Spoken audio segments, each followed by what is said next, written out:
So when we get together, bad things happen and people get hurt. Yeah, that's the point. It's funny. Hey everybody, welcome back. Happy Friday to you all. We are back with another round, first round quick cap, baby. Ready to love. It's finally done, y'all. We are finally at the end. Jesus, I thought we'd never get here. Lord Jesus, I thought we'd never get here. Come on in, come on in. I'm going to give a quick intro while we wait for our girl, El Cid. All right, y'all know what to do. Come on in, show that love. Hey, y'all know it. Green hearts all through the building, baby. Green hearts all through the building because we finally made it to the end, okay? We finally made it to the end, baby. Get up in here. Lord Jesus, take the wheel because this, I'm not going to hold them. The reunion, the reunion has done its thing, okay? Give us free. Please take it away, Lord. Come on in. Come on in. Thank you for the shout out last week. Was it last week? Lord Jesus. Yeah, last week, Chaz. I heard I had a shout out there. Thank you. Okay. My classmate was in the building. So we are here. We are here. We are here. Yes. And my girl is here too. Okay. She's here too. Hale said. Oh my God. We're going to get it started right now. Let's go. Y'all know what to do. Hey, if you are new here, pull you up a chair. I hope you have a empty glass ready because we're about to pour y'all up some madness, some kiki, some fun. We about to have a good time up in here today because this is our last time to talk about Ready to Love season 9, Fort Worth. Okay, Dallas Fort Worth been giving us hell. All right, they've been giving us hell. I thought Miami gave us a hurricane, but obviously Dallas wanted to bring their own weather. Okay, and so they've been bringing it. CJ say so. You just got to be difficult.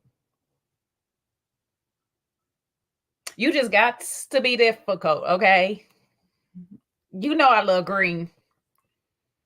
You know I love green. You just want to be difficult. I don't understand, okay? Anywho, if you are new here, please do me a favor. Like, share, and subscribe to the channel if you have not already. The membership is open and perks are going around. And guess what? I'm be having some more stuff coming up, especially for my early members, okay? I got some things and some surprises for y'all because I'll be blessed. And so I want to bless y'all in return, okay? Come on in, come on in. Let me get my girl up here on the stage. Let me see if she's ready. Make sure she ain't doing nothing inappropriate in the background real quick. All right, you know.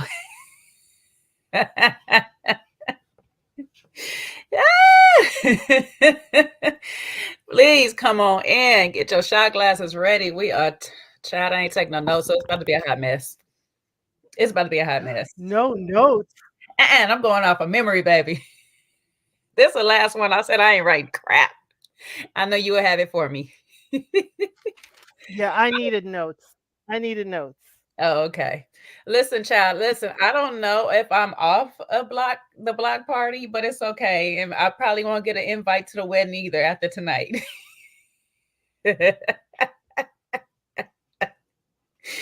I just want to know you after tonight.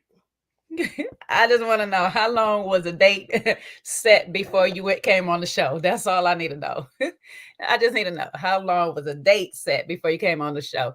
Thank you, Dee Dee, for the new membership, baby. Love ya.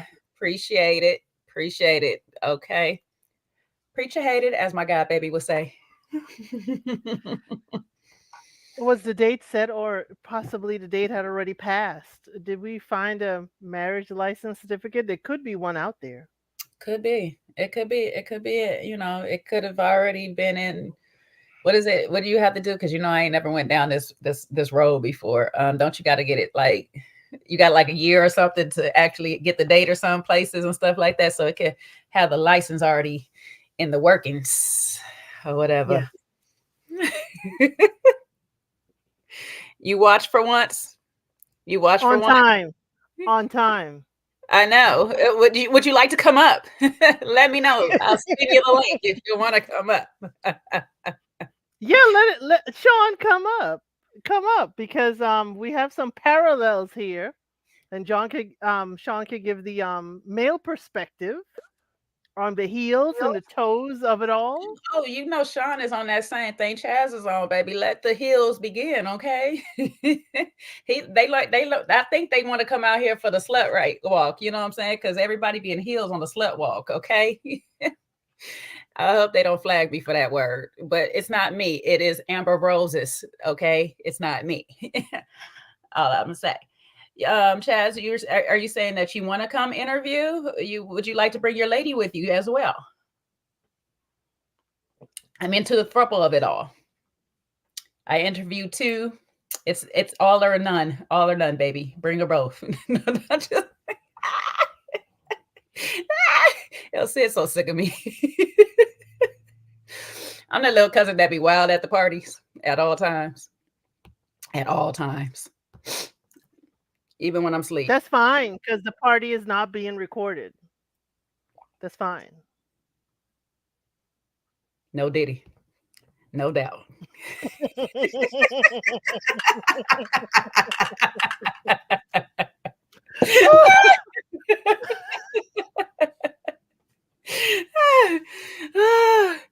Oh, Sean's coming. Sean's coming. All right. We're gonna get some men to talk about these heels, okay? How they like them. I like that. You need to let me know which size you're gonna get me, okay?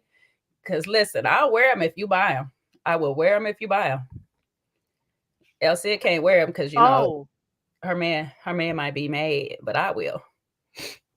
Oh, you meant that. Oh, I thought something else. No, I was talking about heels. Oh, No, I'm sorry. Yeah, no. Stick to the okay. heels. Stick to the heels. Yeah, my mind was in hell. No. Come back out. Come back up. Come up the hill, not down the hill. You're going down the hill. I need you up. I need you up the hill. Let's go. Okay, I'm rising. Chaz, what exposure did she have? I barely seen her. You know, you got your page on block. I had to sneak on a couple of pages just to see your page. Don't shoot. At this point, I might have been the one that leaked the messages.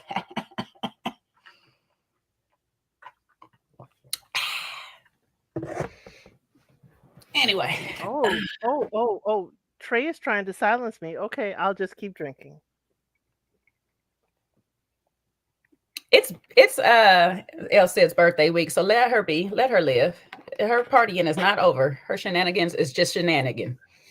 And again, I'm drinking the my husband understands what this week means for me, so he has provided.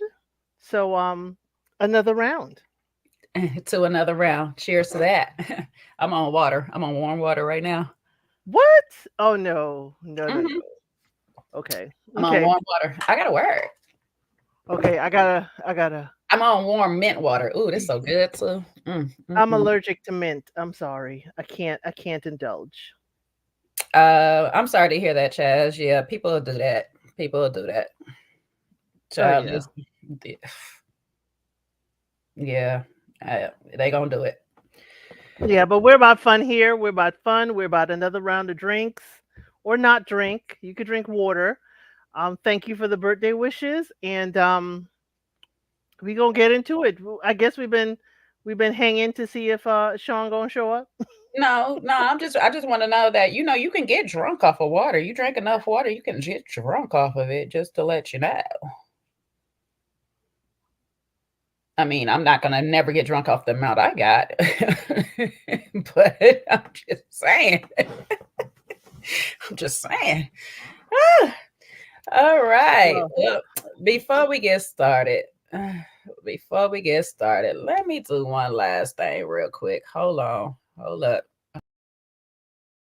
Well, never mind. You know what? I don't care. Way. It's Seaway's world. Never mind. You know what? I don't care. Way. So negative becomes a negative. Bye way. Get a +1. Because you'd be a secondary. You'd be a channel. A kid of Kojo's channel. You would have your own shit. You will be the baby. A son. Let's go. Bye way. I swear, every time she says you will have your own shit, that's my favorite part.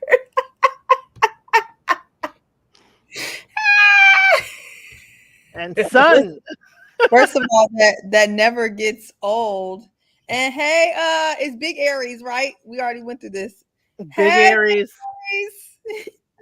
Oh, is Sean joining us? Yes.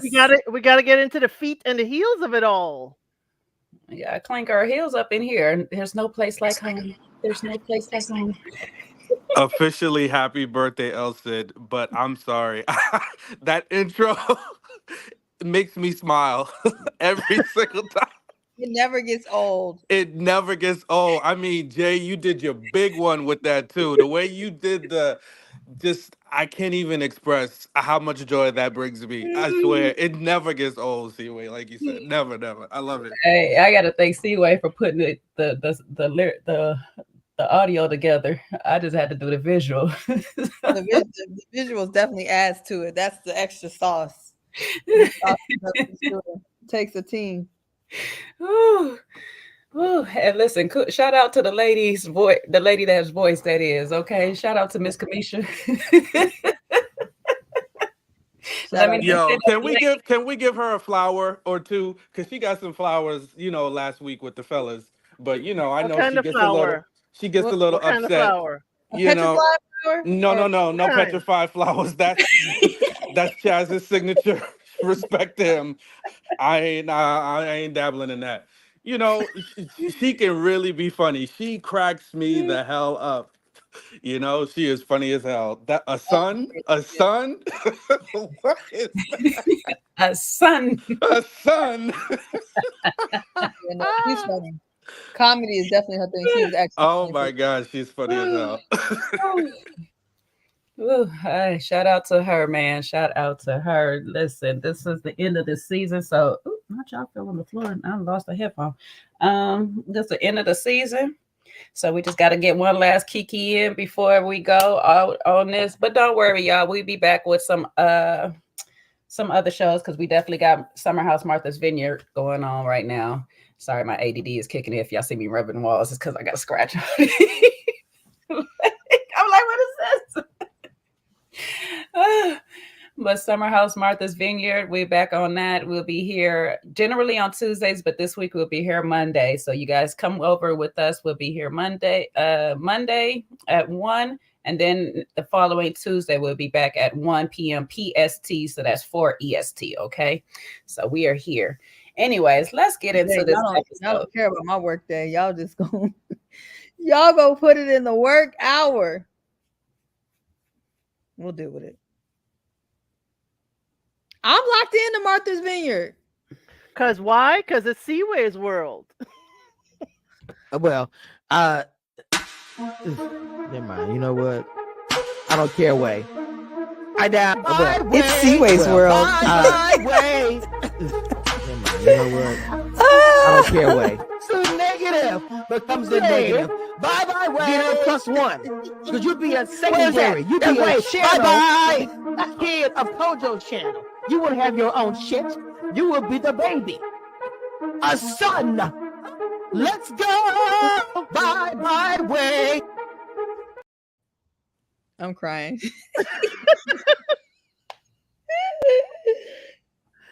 Okay. Jay, you are out of control. He has spoken. Damn it. Okay. Shit. We need the remix now that says another round channel. Man. See, wait, this is why she told you will have your own shit. Right. I'll be locked into Martha. See, y'all normally can't get me to watch these shows. That one I actually watch.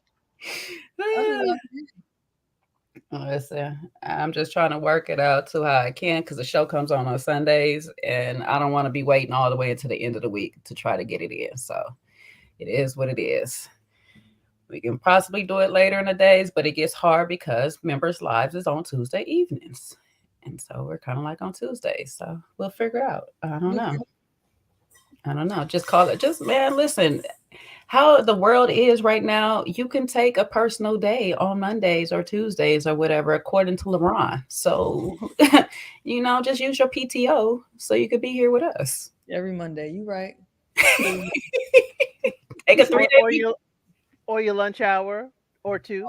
Oh, okay. I got you.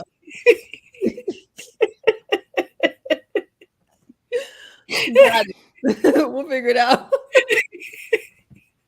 Just say you play video games or something. They understand. Right during the middle of the day, because that was a crime that I didn't do that. So yeah, you're right.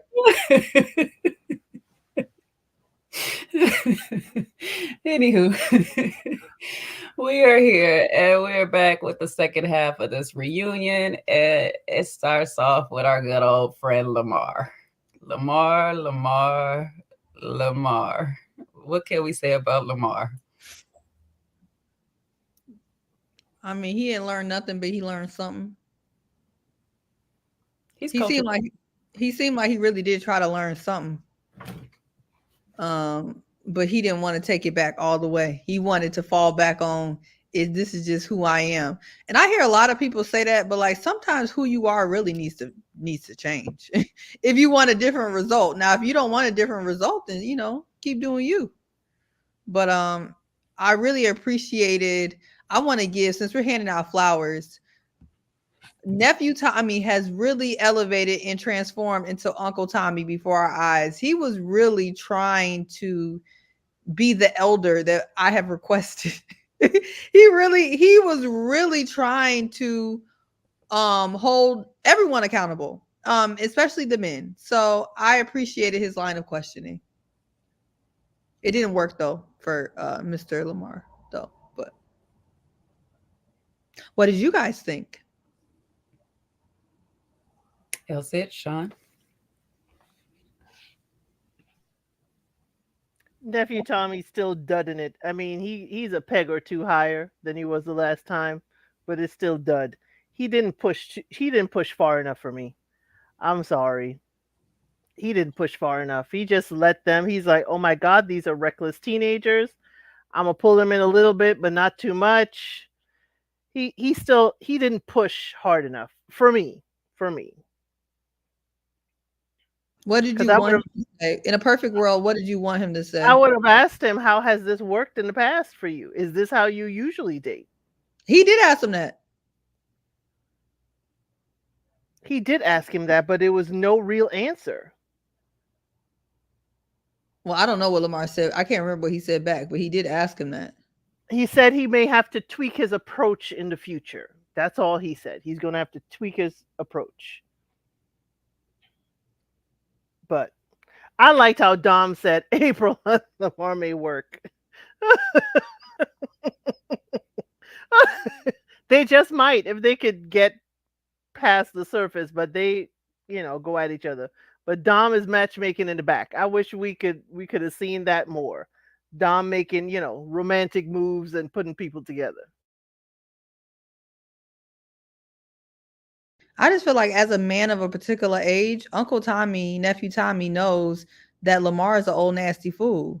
And if you know that, how much more are we supposed to talk? Like, how much am I really supposed to say? You get what I mean? Like, he's not. We saw what we thought that we could possibly try to provide change or engage in a dialogue with people like Luron and Alonzo. Even that didn't go anywhere at any point. So I just feel like Lamar is just not going to change. This is the way he wants to live his life. So I don't know. That's kind of how I saw it. It's like, what's the point? I just feel like this is what Lamar has changed into. And this is what he's going to live the rest of his life as. He's decided to say, and part of me is not mad at it, but he has to tone it down. He does. If he seriously wants a relationship, he has to turn it down. If he just wants a one night or quick hookups, this can work. It'll be great for it because, like I said, there's going to be people that go for it. But if he wants somebody to be serious and really go that journey with him, you have to reel it in and know your ins and outs. It's like fishing. You got to know which bait you could use on which people and which fish. Not every fish take to worms. Like some need live bait. Some need mealworms. Some need, it is what it is. So you have to know what you're actually fishing for. And you can't just use the same tactic for every single woman or whatever, just because this is you. Okay, this is you, and she has to get to know you. But what else is you? Is there anything else a part of you? Is there any more to you that she needs to know than that you're just freaky as hell?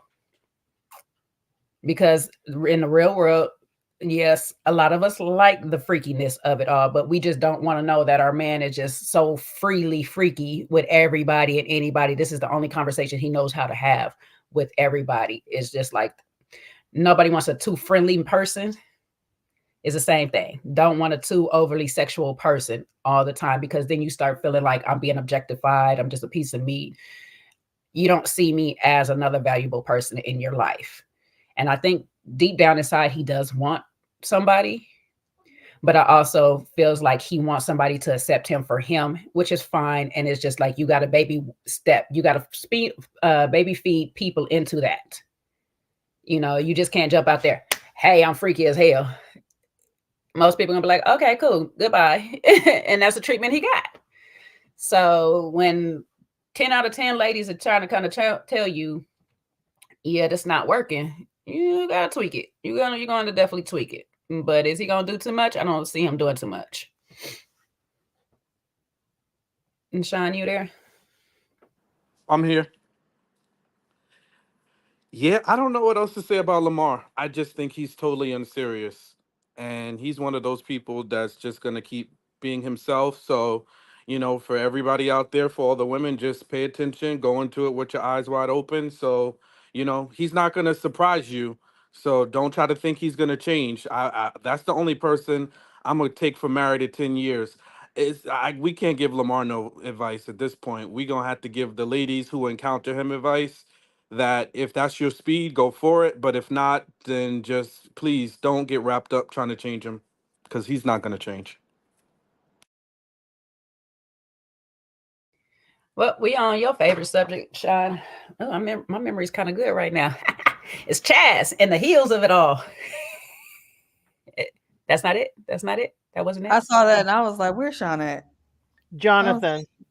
Oh, okay. We'll get to Jonathan. In these heels. We'll get to Jonathan. We'll talk about the heels for now. Okay. So how high these heels need to be? I just need to know. Like, we know for Sean, it ain't no kitten heels. He ain't playing with no kitten heels at all. But for you, Chaz, if you still in the chat, what you need, about 4 inches kitten heels? It don't matter. What we working with? What kind of heels we working with? Stripper heels, platforms, wedges. Can she wear a wedge? That man is off the market. That's between him and his fiance right now. She's still a fiance? It's been a while. There's a date. The date probably haven't came yet. Never, never, ever land. Never, ever, ever. Remember, Jay, you blocked, so you're not going to see the comment. I can see it in here when he come here. I just can't see him when I'm in the other people's chats. I was being silly. Silly / a little bit of petty. C-Way about to get blocked next. No, it's going to be me. What? I was just singing. Oh, there he goes. Stripper heels. Stripper heels. Okay, you like the short girls. That's what it is. We have a request on behalf of Elsa, since it is her birthday week. Can you just go ahead and unblock Jay on her own channel? Come on. I can see it. No, just in general. Just in general for life. Just unblock you on all platforms. Okay. Not that he loves you. Not that's his birthday request. I'm screaming. That's what I'm saying. Like, Elsie can't even make her own birthday request. You don't want nothing else. Oh, hey, Leos do. I'm blocked too. So hey. Elsie, you're blocked? What? You? Oh, okay. You're unblocked now, Jay. She blocked by Elsie, you can't be unblocked. You had on the biggest piece of cake for Chaz this whole season, and I didn't catch a stray. He didn't know that I was his only supporter in all these chats catching strays. He didn't know. So I got It blocked be by your Elsie, own friends. Elsie It should be be the your last own person friends. blocked. Elsie, no, you got blocked by association, huh? She Look, got blocked by association. She was supporting. She was rooting for you, Chaz. She was the Woo! only one rooting for you. Chaz had no idea. You don't know how None. many times we The cape was so small he had no idea. he missed it. No, you, Chaz. You see, you blocking your blessings, Chaz, because Elsid had your back. She was tussling behind the scenes. She was swinging that air for you, baby. Swinging at all the flowers, live and She made dead. up a whole scenario for how the leaked messages got done. Tack, Exactly. From top tack. to bottom. Yes, allegedly, how it allegedly got hacked according to her. Like, child, she had a whole. See how it happened was. I had the bullet point. I had the PowerPoint presentation, everything. But that's okay. That's okay. That's okay. I'm gonna stand on my square and I'm gonna take my block. It's just a cube. I can't get out. Superheroes ain't superheroes no more, man. Chaz, let's do better in 2024 and beyond, please. I'm being unserious like Lamar over here. She said Seaway's collateral damage. Oh no, not the sun. I didn't even. Am I blocked? I had no idea. Wait, you got the sins of the father. Am I blocked? I can see all of his stuff. I had no idea I'm blocked. This is news to me. Maybe he's joking. Maybe he's joking. It was supposed to be Seaway. It was supposed to be you, Seaway, not Elsie. Because I promise you, He was like, oops. Chaz just got the blocking like he was handing out petrified flowers. He was like, you get a petrified, you get a block, you get a block, you get a block, you get a block. Because I was Everybody's about blocked. we were about All to y'all block. To be honest, we were about to. So no, go make a free throw. We were about to block LC. I'm sorry, this is really pissing me off. Now you're about to block the game at the same time. If this man missed one more free throw, sir, we go into OT with the Wizards. I'm gonna spaz. I swear to God. LC was coming into all types of conspiracy theorists and all this type of other stuff. We was gonna block her. So For please. Chaz, y'all were gonna block me for him because y'all didn't want to hear it. I understand. We did not. We did not. We did not want to hear it. And Chaz left you on the island by yourself, child, because it was your only life raft to get off the island we put you on. You were like, y'all were like, you could be on the buoy dragging behind the boat. You ain't getting on this yacht. You're gonna be on the buoy. And we cutting the line. Chaz like, all right. They were gonna put me on Life of Pi. I'll be drifting out on my own boat. Sorry. See where you saw Life of Pi, right? No, Elsie. Oh, God damn it. Sid, cut it out. Don't ask her those questions. No. Okay. She wants us Not to be on busy. your week of your birthday. Don't set yourself up for disappointment. I just want to make sure that everyone in the room is following the conversation. I brought up a movie. I want to make sure. I also don't watch a whole lot of movies, if we're being honest. I don't watch a whole bunch of current movies. Okay. All right. Moving on. All right. So we back on Jonathan. We found out the heels. We found out the The heels. stripper heels. Okay. It was for the pole dancer in you. In like, who? And whoever watched P Valley. Now that I know. It's not a it's a TV show. It's not a movie. That I watch. P Valley is that girl. Oh hell no. Mississippi's coming back, baby. I can't wait. Oh days. Oh my days. Game over. You go on mute, Steve. I'm not about to hear you cussing in the background at this game. Go on mute. Mute yourself. You know what? I got you. Block her like Chaz. Not to block her like Chaz. He just said he unblocked everybody. Oh, so thank you, Chaz. I guess that's for the next hour or so. Yeah, I guess it's on a case-by-case basis. We'll see how this live goes. We on probation for the moment. By the end of the live, I'll be black. Tomorrow I'll be like, I can't see his comments. Where he at? Okay, we keep us in line, LC, because you know I got to know. So we owe Jonathan. We owe Jonathan before Chaz. No, we're on the heels. We on the heels. found Thank out you, because I didn't even get to add my commentary. I was Okay. too busy being silly. All right. So you don't want to add it now? Sean, oh, I didn't want to interrupt. I didn't know if I was trying to wait my turn. I was getting excited. He was over there having the imagination of I was like, heels. who? What heel can I see? Oh, yes. Oh, man. Maybe a 4-inch strap around the ankle kind of heel kind of day. Strappy heel? I don't know if I got any strappy heels right now. Let's see. Yeah, but you know what I realized, and this is how I knew I had a problem. One time I was looking at who was that? I think it was my ex-wife, and I saw it's the toe cleavage.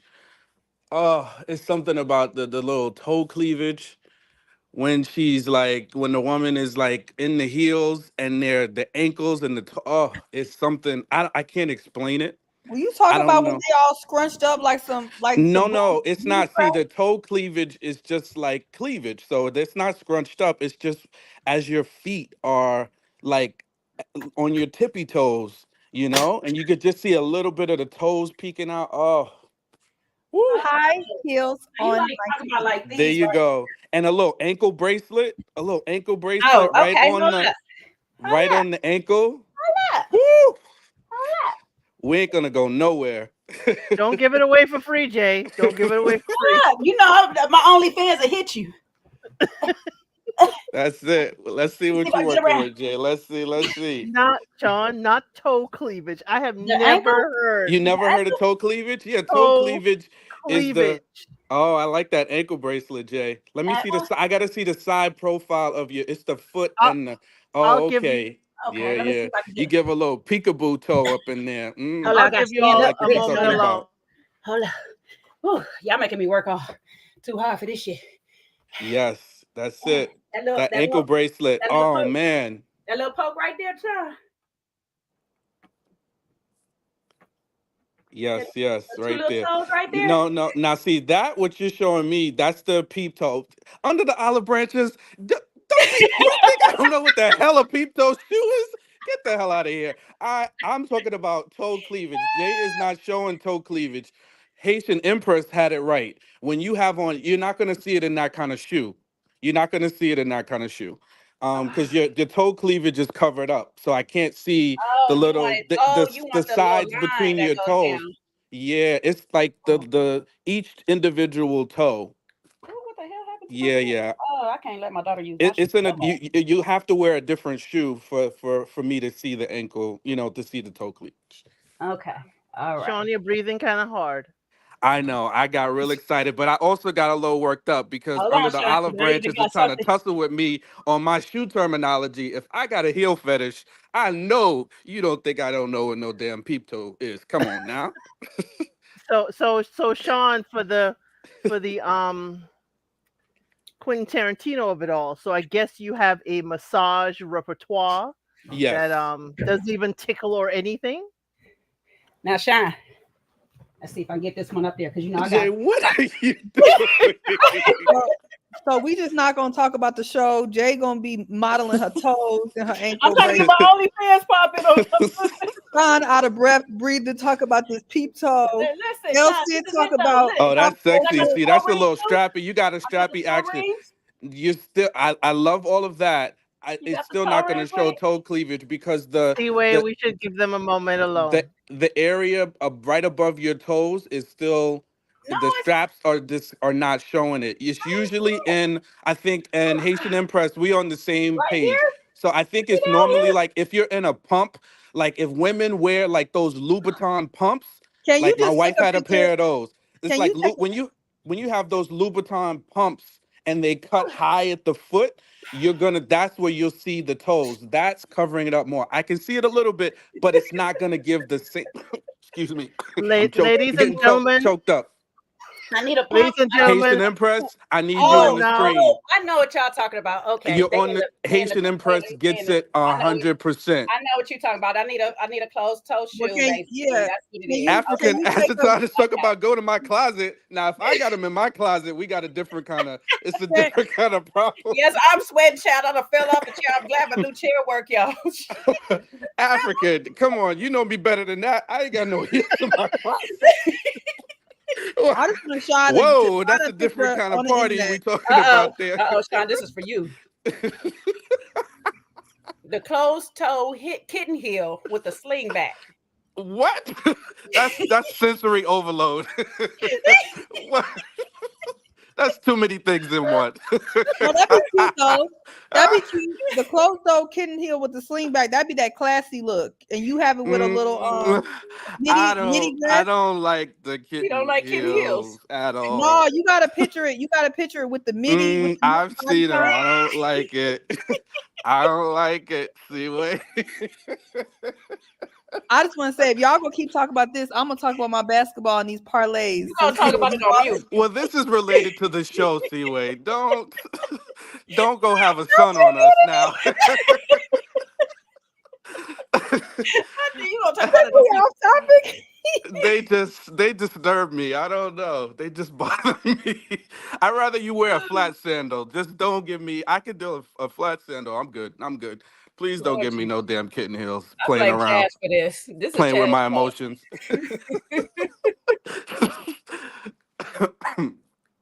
This is Chaz's fault. I blame Chaz. It's all his fault. We'd have left Sean alone. We'd have never been here. All right, let's redirect before we leave, folks. What else is going on? Wait. All I'm seeing is Sean, like if he has a date and he has shoes in the closet and say, "Put this on." That's all I'm picturing and just dying laughing. Why not 50 Shades of Sean? Listen, that's one way for a date to go wrong. Either you're gonna wear regular flat shoes or you're gonna wear heels, but don't give me no in between. I'm an all in or I'm an all out kind of We're guy. gonna reset the room. Gosh. We're gonna reset the room. We're gonna not me and love that kitty. That's the wrong. What is wrong with y'all? Stop it. Y'all stop. Behave. All right, we back. We didn't even ask Sean shoe size if it matters, because that came up too. L Sid. Oh, I'm this sorry. is not the redirect. We directed right back to it. What is Listen, but it did come up. That was more of a Jonathan question. Now that I'm not a toe sucker. I'm not a toe sucker. That's not necessarily my thing. But is it okay if she has a size 13? Downs. Is it okay she have a size 13 heel? A size 13. But how big are you with a size 13? Though? I don't know how that's gonna work out for us. Because you got to be over 6 feet. You know, I mean, got well over 6 feet with a size 13. I mean, I've dated women size 10, but 13, that's you know, that's a little bit out of my range. It's a little rude. I know some people under 6 feet with a size like 11, 12. So I mean, well, you said 13. 13 was mentioned on the show. Yeah, 13. You 6 feet plus, Jay. You got to be. Now I do know some 5'10" ladies with 11. I do know that. Yeah. There's some 5'10", 5'11" ladies with that. Jay say so Sasquatch. Whoa. Oh my God. You got a 13. You better be on the basketball court if you got a 13. Ain't no other reason. No foot size shaming for the women. Jay, let's not do that. I don't know if you want to be on basketball court, but soccer's really good. Soccer, volleyball, you need to be doing something. I mean, you know. Or modeling. Anywho. Okay. All right. Yeah, but no, I'm not like, oh, you gotta have a size 8 or 6. I don't care about all of that. I don't have a preference in that. Any preference nail polish? White, preferably? No, I like all the colors. He wants some white toes. I mean, it's fine, but I actually like red. Are y'all Oh, interviewing Sean for the show? Look. Ready to Love New York. Here's the casting call video. Yeah. We're working on it. honestly, that would be a plot twist. That would be Uno reverse if Sean got up on there. And they said, what if there's bunions? Okay, Marcus, darling. That's not really my preference, but listen. As long as your feet are well taken care of, Would you take her true, to Marcus. would you take her to the shop to get them done? Yeah, we could definitely go to the podiatrist. They do great work on bunions these days. So Not yeah. the shop. He said the So that's podiatrist. why I'm not like I it's a left hell the to shop the up no to for which one me. he want to go to. Yeah. It's not my preference, but I'm not. I'm at the stage where you can't be super crazy. Nobody's perfect. Listen, you're not alone. See, he said, yeah, we're gonna go get those things tuned up for you, baby. Don't worry about it. That's it. Now, if the toes is going every which way but loose, yeah, we gonna have to move on now. Y'all, we're diving really into boomerang territory. But it's so funny. I don't necessarily have a foot fetish. Like, I'm not all the way in like that though. Okay. Yeah. So it's You're not a foot in the mouth kind of guy. That's what you're saying. No, I don't like that. That's not really my thing. Well, speaking of Jonathan, see, we found a segue for you, Seaway.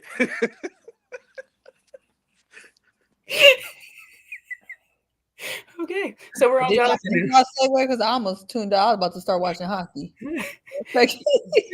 You should have watched Boomerang. I got hockey pulled up. That's how much I was over this. we on Jonathan now. Come on. Come on back. We back. But unfortunately, we still on the feet because Jonathan was on feet too. He was hesitant in the dating process. Yeah, we got the Jonathan package, and they were saying basically, had he been a little bit open, maybe he would have went further in it, and Meika got to tussling if he had been honest. Was there any lies that Jonathan actually told? Just a lot of omitting to his own admission.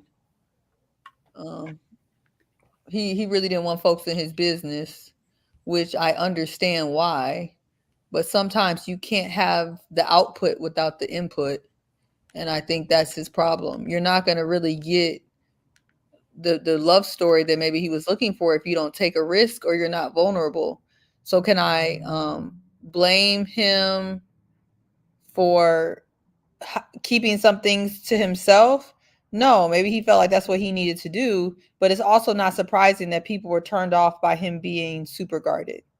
And he seemed like he recognized that. He don't seem surprised by it. He seemed like he understood, like, hey, I wasn't that open. I didn't feel comfortable doing it. And I understand why people feel a little bit the way they did, right? So what more can you really say? I don't think he lied, though, to be clear. But omitting stuff and purposely not correcting people like Meika when they call your ex-wife a baby mama and you leave it alone is like, yeah, you're doing that on purpose for whatever your reasons are. So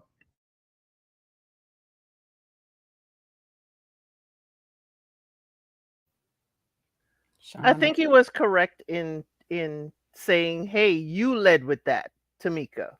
You led and you automatically assumed it was just a baby mama, and not, my ex-wife. So he was like, if you're going to assume that and that's where your brain went, then you're not for me, and I'm going to let you stay in your, moment of ignorance. I agree that he should have corrected her because sitting there as his ex-wife, I would have loved to have heard him correct her and say, hey, nope, that is my ex-wife, and she is, yes, also the mother of my child. So that would have been an eloquent dressing down and redirecting the situation. But he probably just, you know what? She's crossed off my list. She automatically went there, and I'm going to just see her later. I'm not even going to correct her.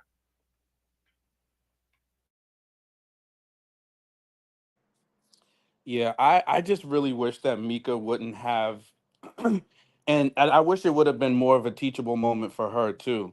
You know, He learned his lesson because he got eliminated, but I wish it was more of a teachable lesson for her with the assumptions.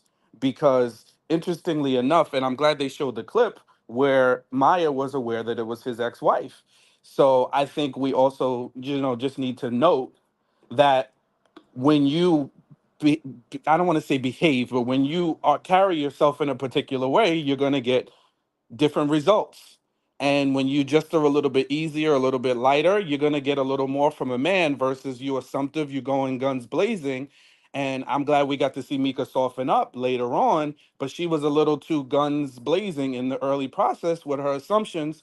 Then when I think it was her and April got together, they were like tag teaming him on this spinning the block thing when that was actually his ex-wife. And sometimes you have your own narrative in your head, which I saw they had. You missing the things that you really need to be finding out. So that would be my only little addition to the conversation. I do think he could have clarified. I don't want to, like if someone were to assume something about my ex-wife, I would say, I was married before. But different people, different ways of handling things. Yeah. Go ahead, say what? No, only thing I was gonna say is that I've learned a lot, and a lot of my single friends, we talk about this, about how to get information out of men, or things that you want to know out of men. And I think because I am such a tomboy in many ways, I've just adapted to how to speak to men. I really allow men to tell on themselves, and that's either positive or negative. I rarely go into conversations with interrogation or direct examination. A lot of times when you just talk to men, especially, and to Chaz's point, I think he's trolling a little bit, but when you allow any person, but we're talking about a man right now, to let their guard down, a lot of times they will tell you everything that you want to know and more by asking exploratory questions. And I do think in the beginning, Meika and April, if how it appeared on camera is how it was in real life, the way they were going about their questions and their line of questions were going to make most people shut down, not just Jonathan. But I say that with the caveat that also he was still trying to omit regardless. He admits that. He was going to try to omit what he could regardless, right? But I do think that Meika and April's line of questioning was aggressive. Not like aggressive in a bad, but it was just like very direct. Maybe direct is the better word. It was very direct. And I think he felt like, no, I didn't want to tell it no way. And I'm definitely not telling it to them. And I think that's kind of how it went. Because Maya has that soft, sweet tone. It was probably a lot easier for him to tell what he wanted to tell. So I do think there was lessons on both sides about that entire situation. But is it admitting if the question is never asked? There was no question asked. There was an assumption made. So there's a difference. And so when a person comes to you assuming something, I don't have to correct you in your assumption. I can leave you be and let you go on with your assumptions the way you were. If you ask me a question and then I purposely go around the question that you asked me, that's more of a mission than anything. And they didn't ask him a question of, was this person your wife or anything? And he didn't say, no, that's not the wife, or that's not this person, or whatever. They just went, so when was the last time you went with your baby mama? So I can correct you. I have the choice in this process to correct you, or I have the choice not to, because you're assuming that is the baby mama. Now, we all had this talk during the season. The right thing would have did, the most respectful thing in her position, because she's your ex-wife, was to say, my ex-wife, the mother of my child, whatever. But again, when I got two people coming at me and y'all just already, I can tell that you're coming at me with pre-notions of who you think I am and what you think I got going on, I'm gonna let you keep those. Because that tells me you're not actually trying to get to know me as much as you're trying to tell me that you want me to be open and not be closed off. You're closed off in your questioning because you're already closed off to not even getting to know me for me. You're trying to fit me into the character that you already made up for me. So when you do that, I'm gonna for sure let you have whatever thing. If somebody come and tell you that this is going on in my life, yeah, sure. That's what's going on in my life.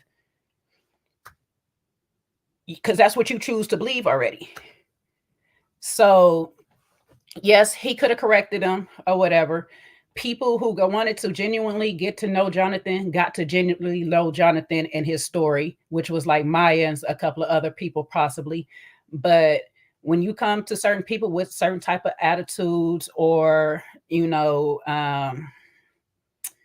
tones and behaviors, it's up to them to deal with you the way they want to deal with you. And I'm just going to say, you're already putting them off in a space to say, you know what, this is not the type of person I actually want to open up to. I don't feel like I could trust this person to open up to them. And that's just how I look at it. A lot of y'all might not agree with it, but y'all start coming across a lot of people, y'all understand some people are not for you, and they come to you with that same attitude as, I just want information so I can use it against you later on. And you just got to be aware of said people, because that's what they're going to do. And what she do? Oh, you didn't tell me, you lied to me. Like, no, I never lied to you. You assumed that I was not married to that person. Yes, technically that is my baby mother, but that is also my wife, my ex-wife. So there's not a lie in there. It's still the truth. It's not the full truth, because you didn't look for the full truth. You didn't sit there and say, hey, is the baby mother, your baby mama, your ex-wife, or is that another person? So she should have did her due diligence on the question, on the line of question, instead of teaming up with April just to tag team him in the moment. But she didn't really want to get to know him anyway. So it is what it is.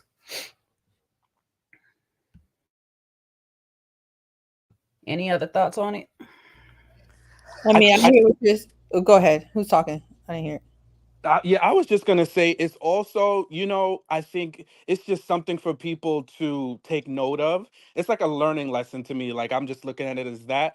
What are you looking to get out of it? Just like when we were talking with Will the other day, and you made the joke in our little private chat, hey, you're giving him a leading question where you kind of give him the answer that you want, or you're thinking already. So I think she went into it already. And if you shouldn't ask people leading questions, because it kind of shows a bias that you have. So, I think there's so many better ways to ask questions if you're trying to find out people's relationship styles or some of their history. Don't lead with negative things, or don't, oh, are you spinning the block? Are you still doing this? Or it's like, that's actually coming from a negative position. So it's really only going to yield you negative results. And in this example, she got a negative because she didn't get all the information that she really wanted.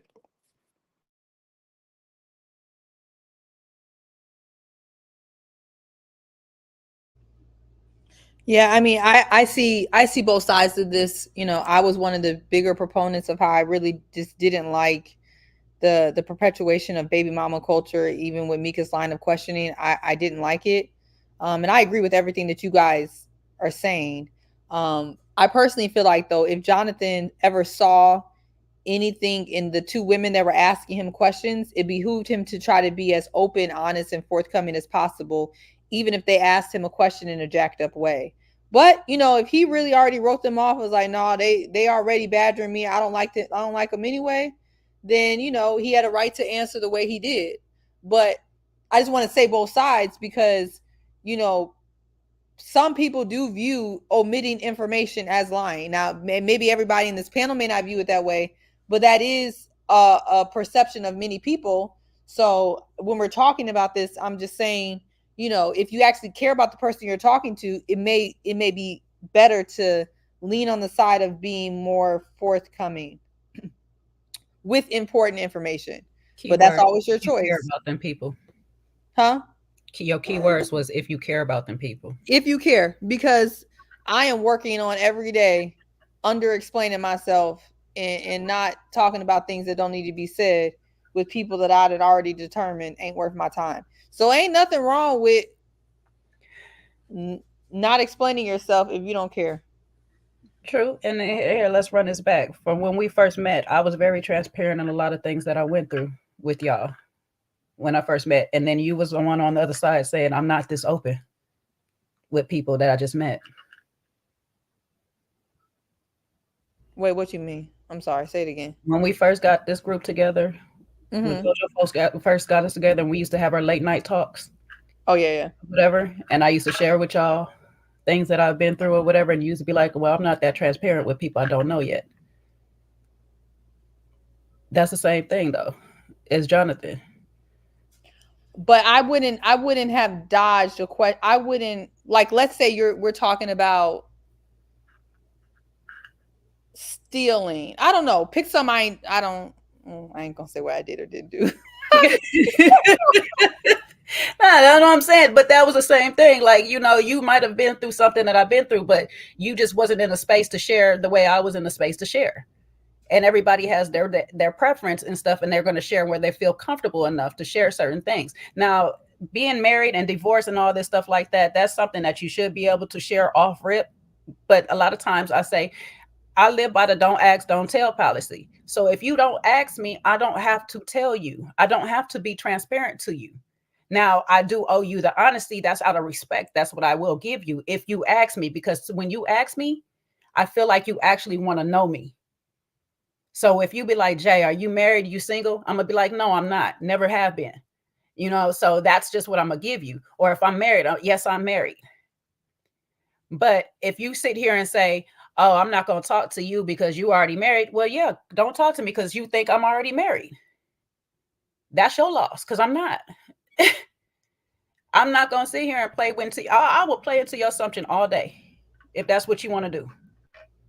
But I like the example you just gave, because although I know I'm a bit of an undersharer, and I'm not that open, mostly because when I care, then I get all emotional, upset. So I try to limit that, right? But like if we all would have been in the backstage and you're talking about, oh, Seaway, are you married, right? But I wasn't married, but I had been married. Even as a person I'm just now getting to know, I wouldn't probably say, no, I'm not married, and not also add, but I have been before. That's like the equivalent. Like, even though I'm an undersharer, I still would have mentioned something as basic as, no, Jay, I'm not married now, but I have been before. I think that's almost the equivalent of Jonathan. I think that's why some people felt like his version of that conversation was more so lying. His omission was lying. Now, I understand everyone's perspective, but it just seemed like a natural thing that you would correct. If someone says, are you bending the block on your baby mama? You would think he would say, no, and that's not my baby mama. In my head, this is my ex-wife, who happens to be the mother of my child. I don't know. I mean, I see all sides on it, but I just think some stuff you should just say. If you can. Right. You should, but if people want to assume, you know, there's some things that you could just ask instead of assuming. Because once again, assumptions makes an ass out of you before me. And so that's what it did. It made an ass out of Meika before him, because look what she did at the table with Maya. Oh, that's your wife? You didn't tell me that was your wife. You had a wife. You never asked. You just was on the baby mama kick. You were projecting. Let's be honest. That's what she was doing in that moment. She was projecting. Anybody else would have sat there and asked, is that the mother of your child? Or is that your baby mama? Or is it just your baby mama? Or is that somebody else? Your wife is the same person as the mother of your child. Anybody else would have asked that. She was projecting herself in that situation. I felt it said a lot about her because, you know, has she allowed someone to spin the block on her? You know, it was very, very telling to me. I was like, wait a minute. I understand why he was put off the way it was presented to him, but it told me, okay, Meek, I would question, like, have you allowed the father of your kids to spin the block on you? And turn the tables on her.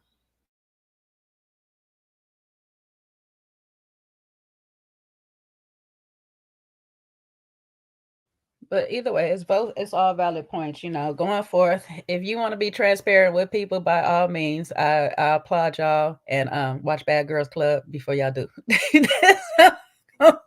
When y'all being transparent, make sure y'all can handle whatever you tell them, because they're going to throw it in your face. Which season? Early seasons before they got a therapist, because after that, they just started getting whacked. My favorite season with Megan. That was my favorite. Yours is with Megan, mine is with Tanisha. I ain't gonna get no sleep, so y'all ain't getting no sleep. Y'all, that's my husband's favorite show. Side. That appealed to the inner Betty in you. Her not letting nobody rest and knowing that nobody could do anything about it. The It fact that did. Bad Girls Club still ain't on TV is wild to me because that was perfect I told television. you, once they got the therapist, it went downhill. Yeah, we didn't want to see that growth, the F. Nah, I had to divest from them years ago when you started seeing people leaving bloody. That's when it's getting crazy. Yeah. Oh, Yeah. I was kind of upset when they put the twins' clothes in the pool. That actually is what pissed me off. I don't like Mean Girl stuff. So Not beating each other to the pulp, but just putting their clothes in the water. yeah, that to me was That was nasty. your limit, huh? Yeah, because the other stuff was more mutual combat, Everybody got which their is like, limits. yeah, that's cool. Mutual combat is one thing, but being nasty and putting people's stuff in the water, kind of like, I don't know, that bothered me. See, now that's a line for Jonathan. His line was, "Listen, don't ask me a question. Don't with an assumption built in. I'm out. Your out is clothes in the water. Mine is blood in the water. You know. So that's it. Everybody, Everybody got their everybody line. different.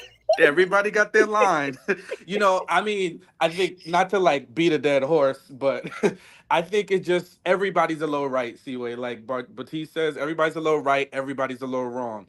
I wish that I mean, for me, it just shows like we need to effectively communicate what we're trying to get. Now, people can pick out Jonathan's lack of communication, and it is true. He was not transparent with Meika and April. But we also need to address how you ask people questions. Like, what are you trying to find out? Like, what are we talking about baby mamas and spinning the block? Are you trying to see, is he faithful? Are you loyal in relationships? Do you effectively close relationships once they're over? Like, those are better questions to ask somebody than pulling out trigger words about spinning the block and your baby mama, because that's going to get you more information and that's going to open up the door for how people navigate things. And I think both April and Meika in that conversation, and April got the feedback too, is she was very like interrogation style in her communication. That's not going to get the best out of anybody unless they just like you that much, or they're just like, you know what, let's go for it. But ultimately, it's not an effective way to communicate and get to know somebody, just hitting them in the head with a bunch of different questions. I think because a lot of people don't know how to talk to people, and you will see that across how you interact at your job, how you interact with your friends, and how you interact in relationships. Knowing how to talk to people goes a long way. I've been told by so many clients and or I don't know how to explain what I do in my job, but sometimes I work with people who are just like lay people, helping them through different situations. And the amount of times I've been told that for a lawyer, and I don't talk to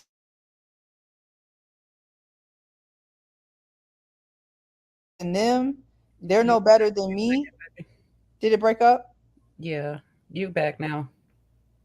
I was just saying, like I've been told by so many people I interact with at my job, not at my job, but who I work with, they're in the community who aren't attorneys, that they haven't interacted with a lot of people like me who speak to them like they're human, and like I'm literally no better than them and they're no better than me. And I think that's a problem. Like a lot of times people do not know how to talk to people, and that's why I highlighted both situations. I think the way Meika came at him in her line of questioning and April's line of questioning is not good, and they have to be mindful. I hope they reflect on that part. I also think that Jonathan has he also, I think, struggles with poor communication. I think he's a bit evasive, and he'll shut down. And I think he mentioned that in his marriage, and I saw it again with how he dealt with April and Meika. And he needs to work on that, right? Like I think there's multiple things going on at one time, but learning how to talk to people more than almost any of the traits that we talk about that people want in a relationship, I think will really get you a long way in figuring out how to navigate like all relationships in life. So that's kind of what I took from their interaction. Said it best right there. I mean, I know that when you want to be a coach, you got to major in communication. So, and it's because you're dealing with a lot of different personalities, so you got to be able to talk across the board to a lot of different people. And yes, I agree, Jonathan needs to work on his communication. That was a downfall of his marriage. It would have been good practice. It would have been good for him to practice, even with these ladies, to do it. But I understand sometimes when you first fresh out and people just coming at you, you're gonna do what you used to doing, retreating into a shell. So he got to work on it. Hopefully he see himself back too, and start to do better out here when people are asking him questions, even if he don't fancy them. I don't know. Anyways, Elsie, who was next after that, child? I ain't taking no notes now. I don't forgot the whole show. Well, after the Jonathan was, of course, the Chaz with the heels. Then was the summation of Chaz's journey. Yay. Okay, so Chaz and Vanessa, they had their little back and forth and back, and then he labeled her a narcissist. Who want to take that? I'm gonna piss some people off, but I've been saying this for the last week or two. And this is not just for Chaz. This is for a lot of women that I keep seeing, that they keep telling me, and they keep telling the chat, and they keep telling everybody that will listen, that all they have dated are cheaters and narcissists. Narcs be attracting narcs. A lot of narcs be with other narcs. And I know that's going to hurt some of y'all, but y'all need to evaluate. There's two people who be with narcs. Other narcs and people who have very low boundaries and low self-esteem and need to work on their boundaries. Usually it falls into two categories. So it's not cut and dry that if you're with a narc, you're a narc. You could have a lot of boundary issues, self-esteem issues, and you can be vulnerable to people who happen to be narcissists. There's those people. Before people get to tussling, you may fall in that category. But there's also a group of people that be attracting narcs because they are narcs. And what I've seen is that, Chaz, I'm sorry you're in here, but you have a lot of narcissistic traits. It's a little scary. But what I will give you is that Vanessa seems to have them too. Both of y'all seem like y'all are a narc couple. Y'all need to run off into the narc sunset. Both of y'all. So before you label yourself, you say, oh, I was dating a narcissist. Figure out which category you belong in, because you probably belong in one of the two. And I just want to say that. And I'm glad y'all don't seem to be mad at me yet, because a lot of people be mad because they be the same ones. Talk about every dude I've dated was a narcissist. Okay, well, you need to look at that. You need to figure that out.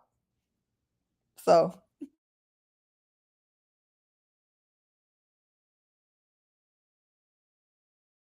Does Chaz realize what he's agreeing to? If everybody got their shot glass, please take a shot. He might not have heard the whole thing. It's all right. We gonna be blocked again. Uh-oh. This time it's gonna be thanks to C-Way. We're Black by Association. He's gonna be like, oh, you know what you agreed to soon? You're like, oh, wait a second, I missed that part. Black by Association. Listen, it's okay. First step of healing is admitting. Anyways, who's next? Not everybody at once. Don't be scared now, because Chaz is still here. I'm sorry. I just want to catch my breath laughing. We always say it's, we got to be careful about labeling folks. But since Chaz used the label, "they on the couch," I do agree with C-Way, but to a point.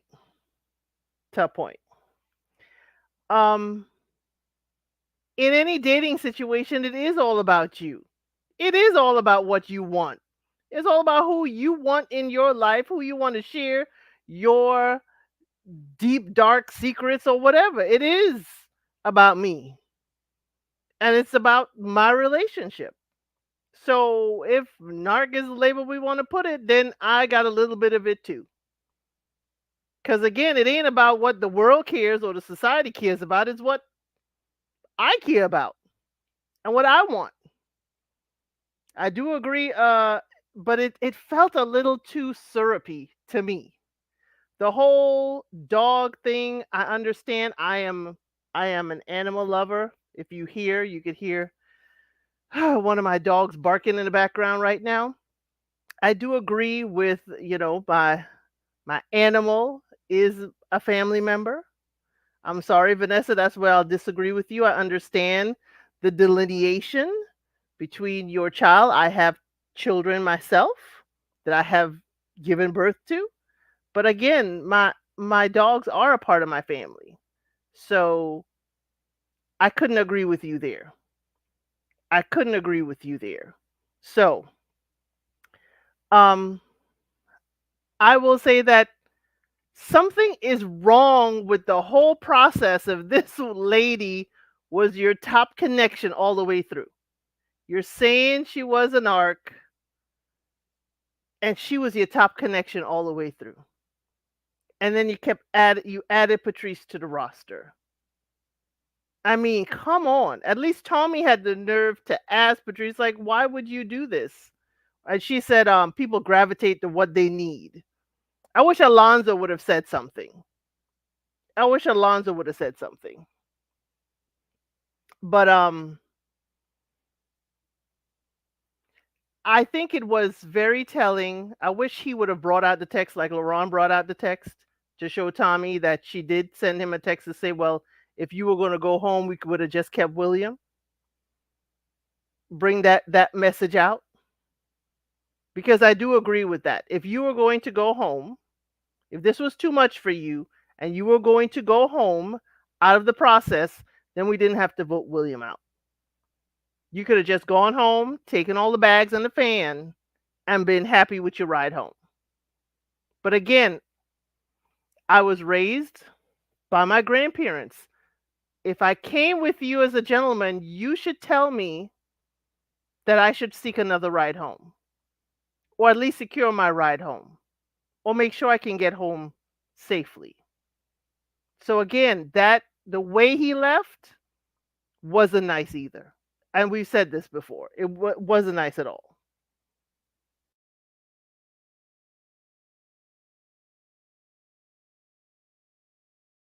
Sean.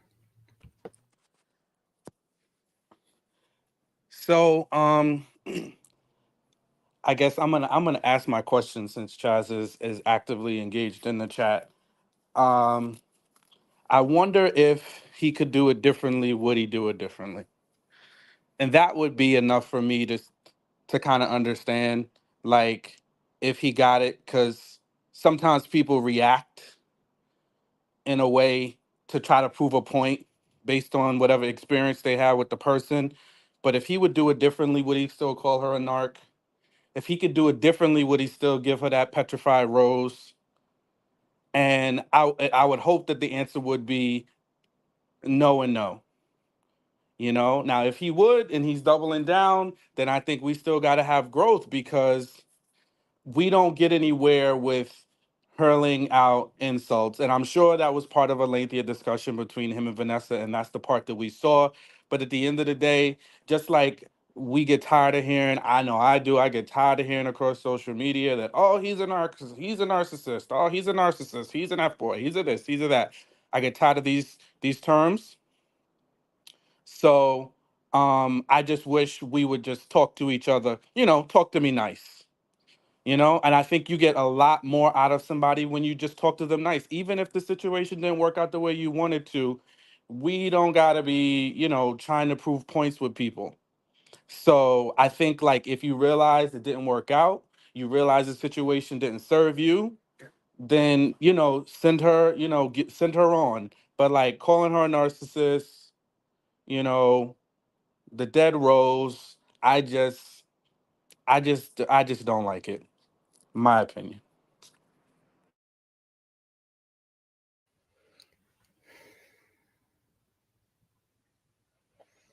Well,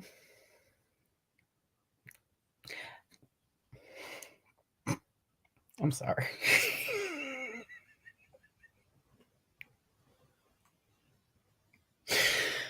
Okay, for real. I'm sorry. He said it was poetic.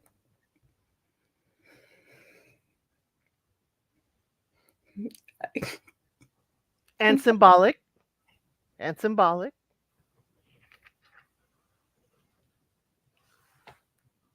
I'm sorry. I'm sorry. I missed the poetry of it. I missed the poetry of it. I don't know. I mean, I guess it was Shakespearean poetry because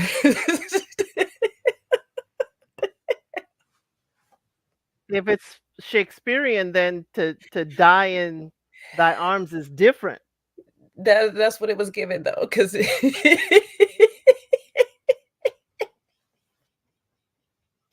Mister, I missed the Maya Angelou of it. I missed the Lexi Hughes of it. I didn't get it. It was given Othello. I don't know. I'm sorry. I'm still trying to find the poetry in it because I was like the words was not matching the rows. So I was just I was like, where's the poetry? Symbolic? I got the symbolicness of it. You know, the relationship is dried up. Actually, that's more poetic than what he said. Damn, I didn't need to coin that one. I just really, you know, I highly doubt that Chaz will interview with Kojo, but if you do, or anyone, to be honest, actually not just anyone, someone that's actually going to ask you the real questions, because I've seen some of the interviews and the questions aren't questioning. They're just very softball questions. I think it's very simple to explain what Vanessa did to deserve this change in energy. What did she actually do to show that she's a narcissist? I think we're all able to understand if it was said. Well, apparently she running around calling him one too. So there you go. See why she's a narc, he a narc. Right, but we still don't. We saw on camera Chaz show narcissistic traits, even down to the petrified rose.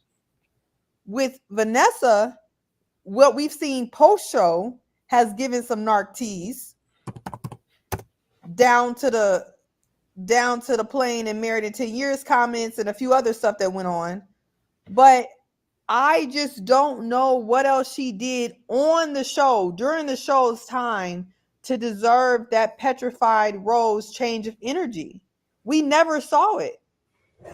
And to this day, we have yet to hear an interview explaining what she did. What did the lady do? Well, again, Seaway, if you're going to say some narcs attract narcs, some narcs are very covert with their behavior and they know how to put on the front very much well. No, I'm not. Maybe she did. I'm leaving the room. I'm leaving the door open for the fact that she hit it better than Chaz. But what I'm saying is Chaz lived it. We weren't there. So if she's a narc that could cover it up, I'm just saying if, what did she do? Because until I actually hear from one side what she actually did, I can't really go off of it. I have yet to hear, because Chaz is in the comments. He said, we don't know what happened. We didn't see what happened. Okay, so then what happened? I think everyone is willing to give everyone a benefit of the doubt, but we have yet to hear that. So I don't know what to do with information I don't know.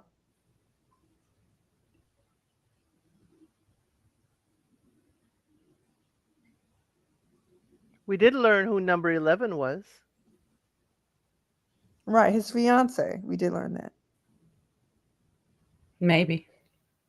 Because he didn't have a connection with all of them. He didn't connect with Maya. So there's two more. Well, Chaz, if there's more recordings, please don't leak it to your favorite YouTuber. Actually, just come out, put it on your page, put it on your Instagram, send it to another round. Send it to me. I mean, I ain't saying you're going to post it, but send it. I want to know personally. You got to go on the channel. I want to know. Shoot. Send it to me, and then I'm going to have to actually be fighting and stuff. You already know. My patience will be short. And I'm trying to be peace and love in 2024. You know what I'm saying? I Peace, said I'm love, trying. and here agree. I'm trying. Elle said. I didn't say I was. This is the year of the dragon. There's no peace in the year of the dragon. Baby. There was a moment of peace in Daenerys' life. And there was a moment of peace. There was a moment of peace when she was with Khal Drogo. I'm trying to have that little bit of peace. let me get a piece of that peace.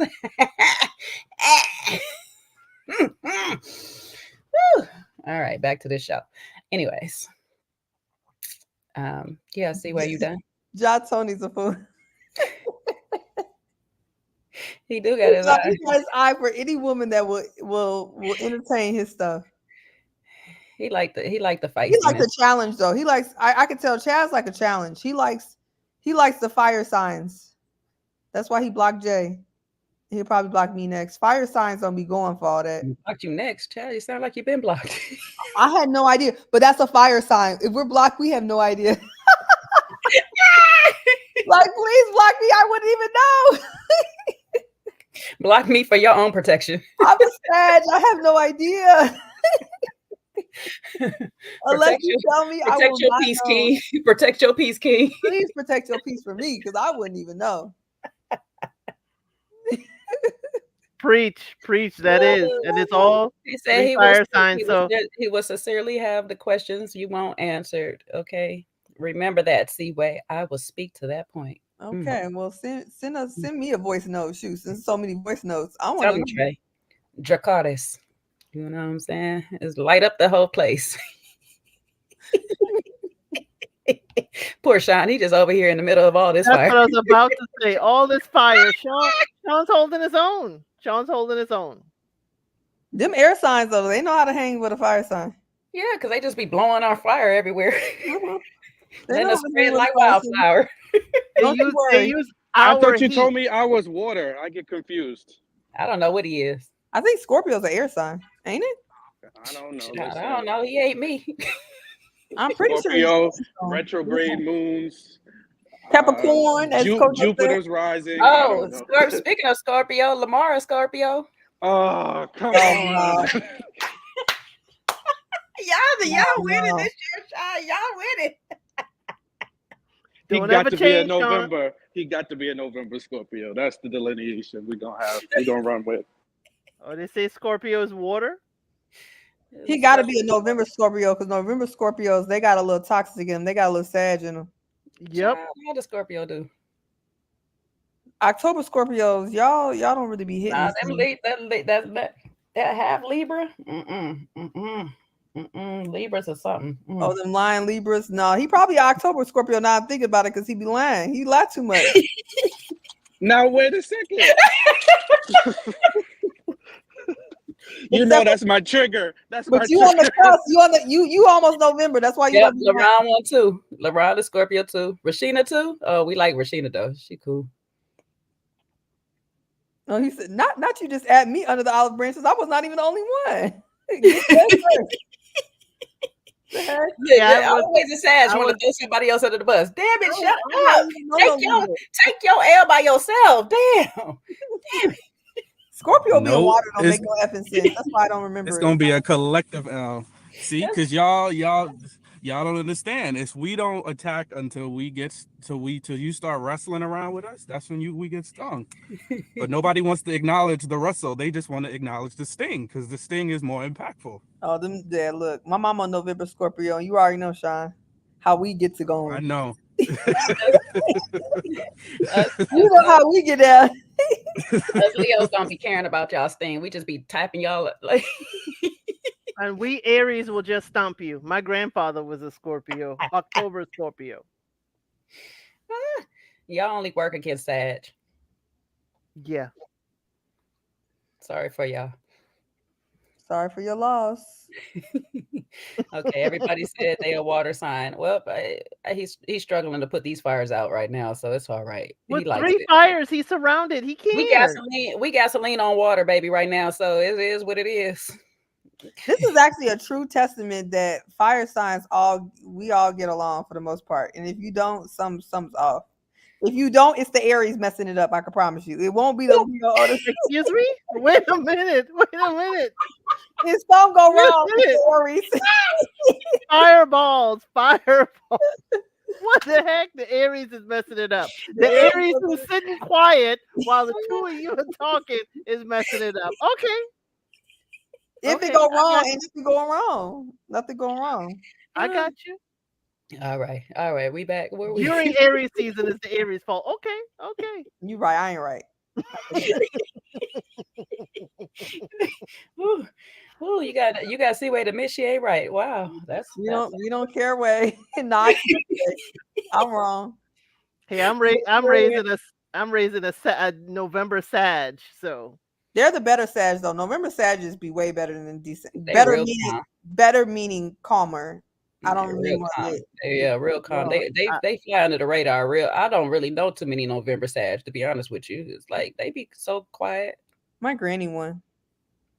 We act the same. She just calmer. Yeah, out in public he is calm. He don't share his personality with anyone unless he trusts you. You already know, Didi. You already know. Shit. I don't want to have to go there with y'all.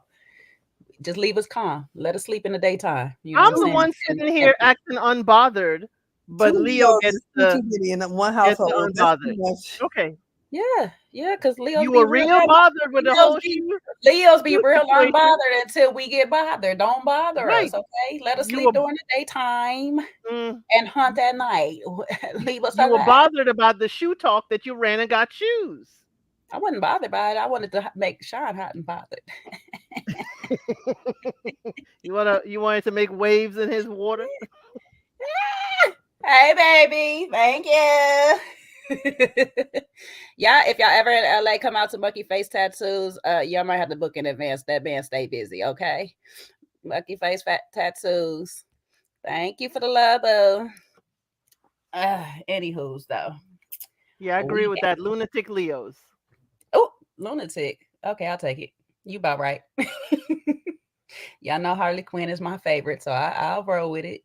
Sounds right. My mom's a Leo. She's an August Leo, so I know. All these fire signs around. Bless my husband. Poor man. Anyway, where are we in this? Where are we? Where we are is next up. Reunion. Next up is Luron's journey and his tight 3-piece suit.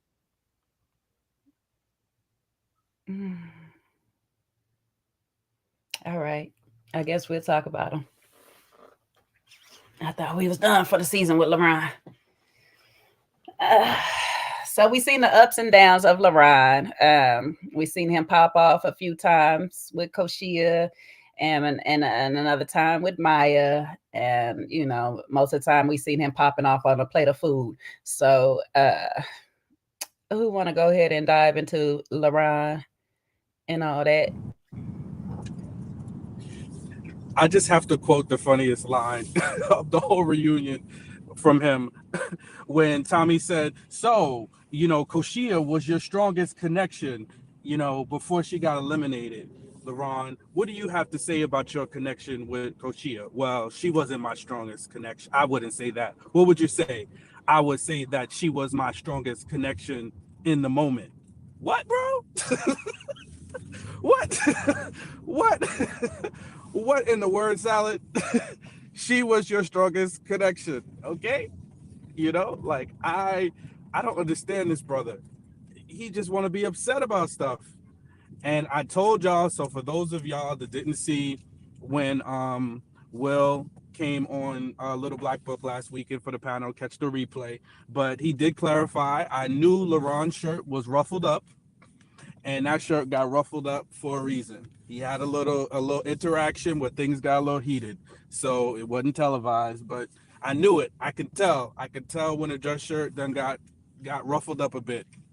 So at the end of the day, I'm still not understanding why he was so upset with Koshia. I still don't get it. Chaz, you was there. You was in the back in the you know, backstage talking about we never dated. Well, what did y'all do? Was it a date or was it something else? Because he was definitely bothered, and that was your, you know, little brother. So what done happened there? I just need to know. And it looks like the Maya and Luron love fest is still going. Well, I don't want to say love fest, but he still cares deeply for her. She's still giving him a chance to a certain degree. I don't know why. I really don't know why. I think she's had enough information at this point, but hey, we got to find that part out.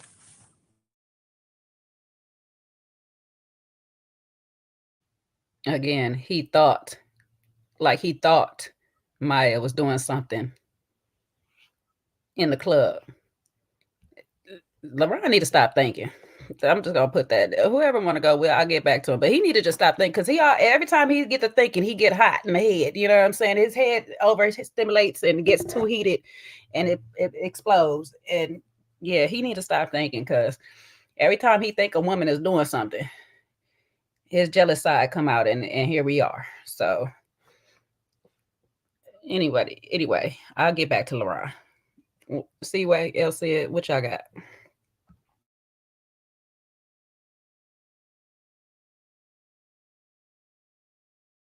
Oh wow, Elsie, you don't want to cape for your Jersey boy now? No, I was going to let Seaway go because I went first before, but that's okay, Jay. If you want to tussle, we could tussle. Okay. So the problem, Luron, is that you go into a process to date several people. Cole is dating several people. We got a problem. You can go out and date Maya and everybody else, but Cole is dating other people in the process, and it's a problem. And even Chaz is saying in the backstage, we weren't dating. So you're working yourself up over something that didn't happen. Cole is telling you didn't happen. But she is there and met you on a dating show. So we are dating people. Why are you pressed? Did she not make your plate for you like she offered to make a plate for someone else at the pajama party? It's like, do as I say, not as I do. But the other thing is, I guess it's bro code is like all this smoke for Cole, but not Chaz. If you're saying she was dating Chaz in the process and you didn't like it, then why all the smoke for her and Chaz is still your boy?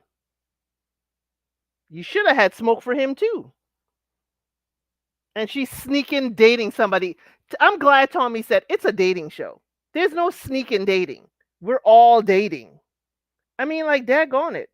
Then he said after the process, he took 2 or 3 weeks to party. 2 or 3 weeks to party. And then you hit Maya up. If I was Maya, I would have never answered his call, because you ain't calling me 2 or 3 weeks after you done partied up and you got, sweaty and stank from the club to call me after you washed it off. Sorry, it wasn't going to happen. Sorry. But, Luron, I'm going to need you to, I hope that what you're saying, that you've stopped the partying, that you've stopped it. But I'm sorry, and it could be editing, it could be production, but I didn't see Maya agree that they dating. Did anybody see a nod? She just let that roll over and she's just smiling and sitting there. She didn't say nothing. And that's why they got the situation where we at right now, or where we were last week. Okay, I'll pass it on to you. She said she leaving the door open, and that was it. It wasn't no we dating and we about to try. She said she needed to see some more. Mm-hmm. Yeah, I feel like we talked about this ad nauseum. I don't want to rehash too much of it, but I think we kind of see the beginning of the confusion right here in the reunion. There's a bit of foreshadowing, because she leaving the door open, so he thinking he got a chance when she probably knew that he never should have had a chance for nothing. And then he proceeded to act a donkey from there on out, I'm assuming, at some point. So, yeah. I don't know what else to say about it. I'll say it was all made up, the beef with Cole, so he can sit here and stay in good graces with Maya or whatever and stuff like that. But you were still bothered. You was just as bothered as Alexis was at the reunion. You was still puffy in the chest. You ready to still go toe to toe. So whatever it is that you made up in your head that she did, which is really funny because him and Alexis really do mirror each other. Because she over here going off of fictitious recordings that she ain't never heard, and he going off of fictitious thoughts in his head. The voices in the head done told him that Cole got somebody. The voices in the head done told him that Maya was hooked up with somebody. The voices in the head be telling him that he ain't gonna get a plate of catfish, so he about to pop off on everybody. So, I would say he stopped like he said he did, but last week, I guess they was partying and drinking, so it started back up again.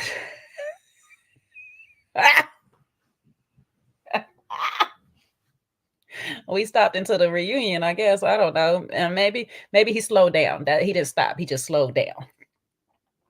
He's now going out 4 nights a week instead of 5. We're back to the Wednesday through Saturday instead of the Tuesday through Saturday. So maybe that's what it is. I really don't know, but yeah, we waiting for the interview with Maya so we can figure out the tea on that part of how we got back to where he thinks they had something going on more than whatever they got going on, because it didn't sound like she was too pressed to revisit too much, but she did say she was leaving the door open. So I don't know on that one. But I seen enough to know that if you want peace, LeBron is not your guy. If you want problems, by all means. You want party and problems? By all means. That's what you go. You find you a LeBron, you want party and problems. He look like he a good turn up or whatever, but he also gonna blow up if he see you remotely being walked past by a guy. Child, don't listen. You go out to a club, you stand in the corner by yourself. Do not let nobody in that corner with you when you with LeBron, because he gonna think you trying to hit on somebody trying to hit on you, somebody trying to get with you, okay? But yeah. Anyway, Luron don't know he need to look out for ladies too hitting on Maya. I mean, does he understand that as well? Oh, but he really be jealous then. He really be good. And when they block him too, like, sir, I'm not talking to you.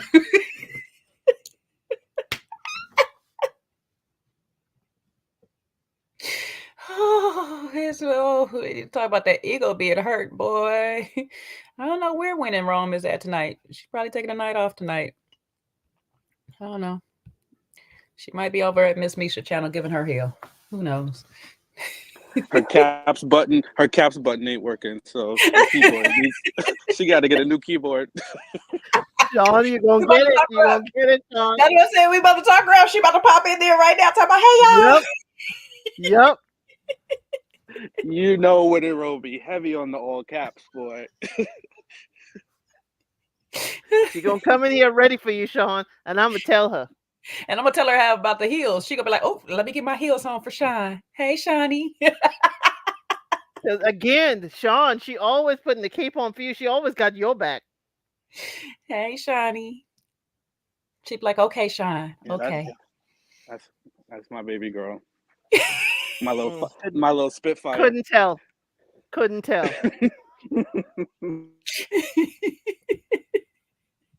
Your little Spitfire.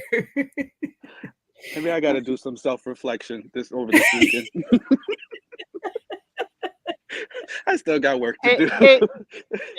It goes along with your character, because even in the members only lives with Kojo, you used to come at me all the time, and I'm like, wait, I'm on your side. So, yeah.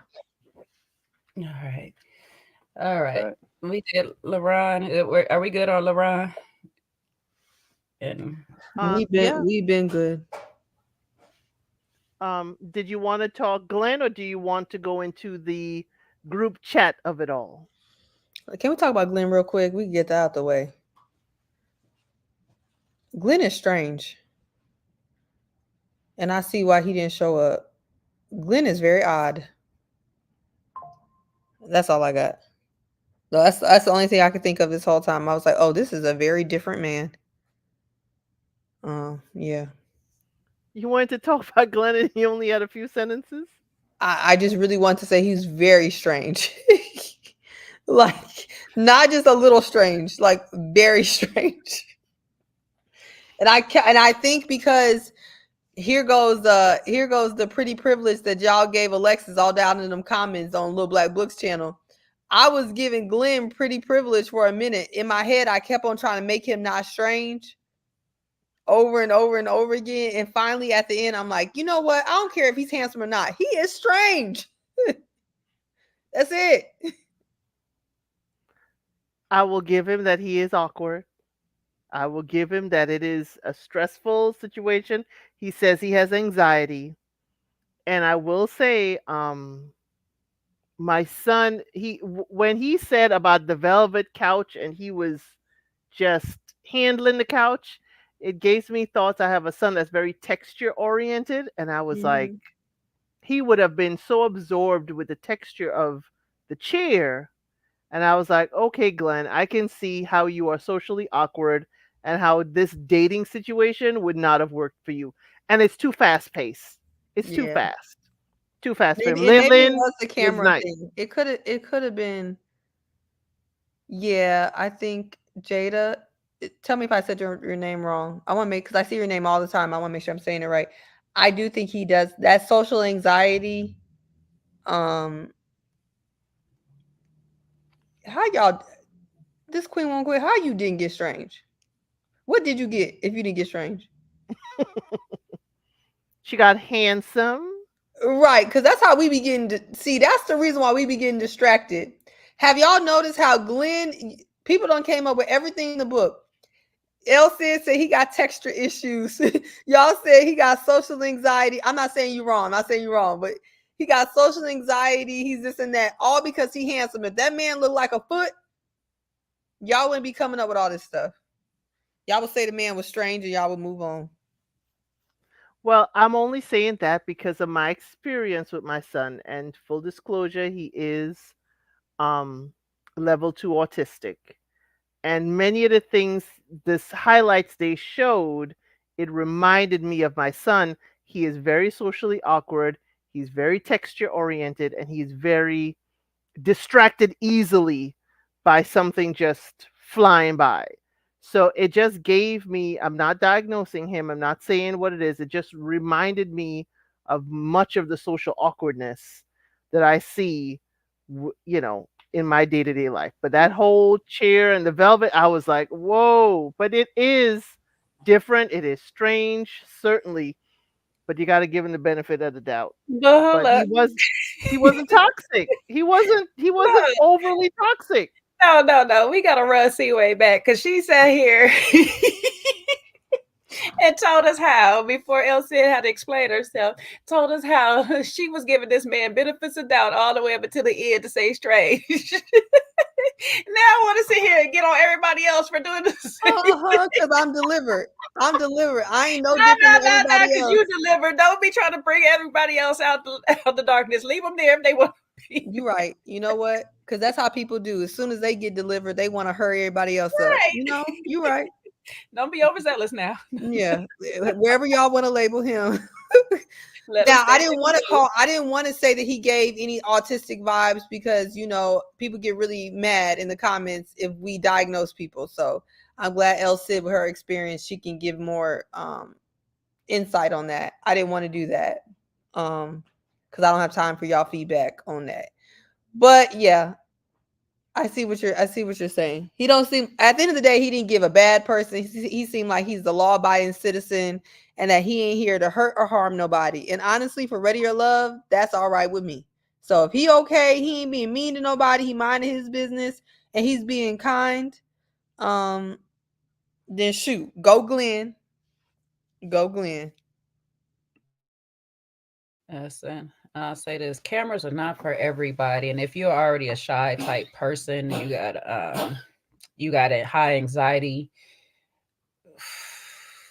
the cameras is only going to make it worse. It's only going to intensify it even more because you got to remember all of these people are standing around you just watching you, and they're kind of like, do this, do that, do that, do this.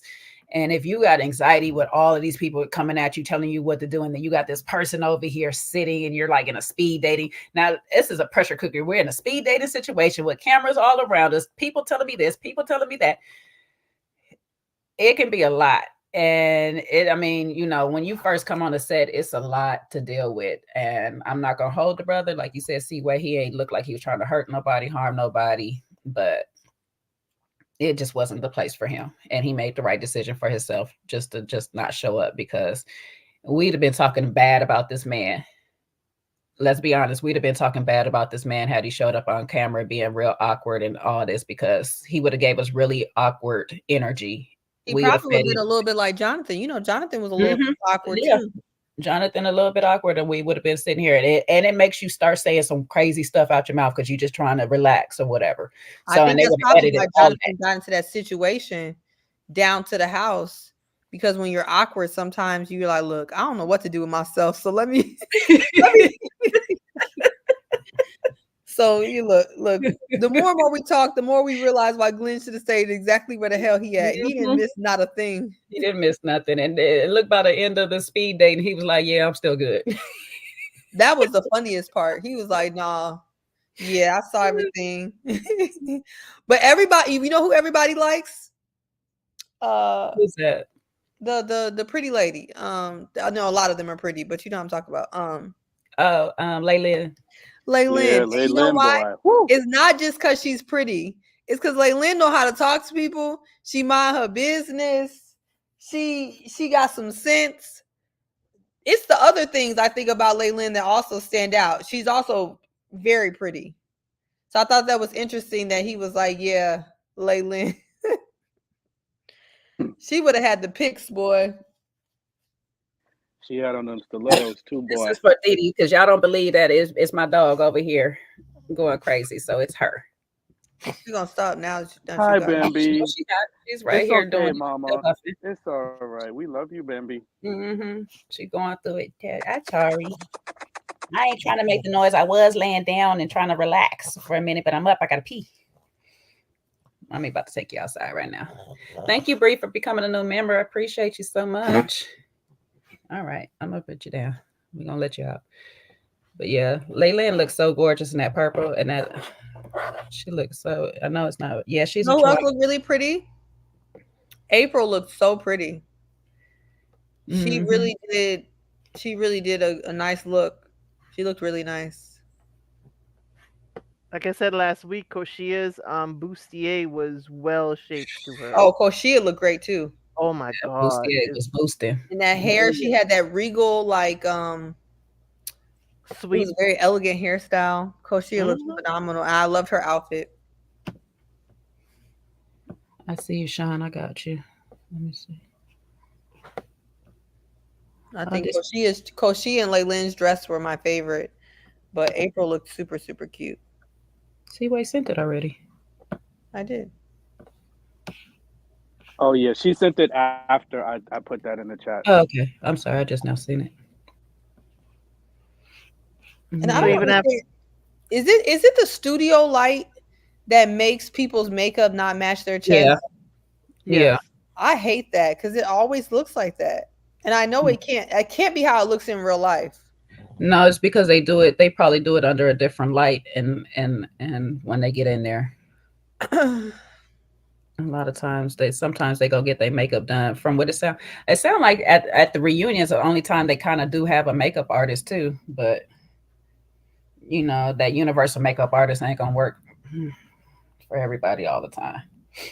Yeah, because I feel like it's been like the last 5 seasons, none of the makeup be matching people's chests, and I'm like, no, this can't be everybody.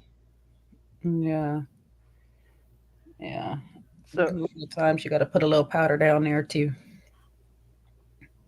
You just gotta match your body. But the powder is gonna reflect back anyway, so I think that'd be the problem. And then if it's wintertime, the neck and the face ain't gonna match anyway. Or summer. Yeah. That's true.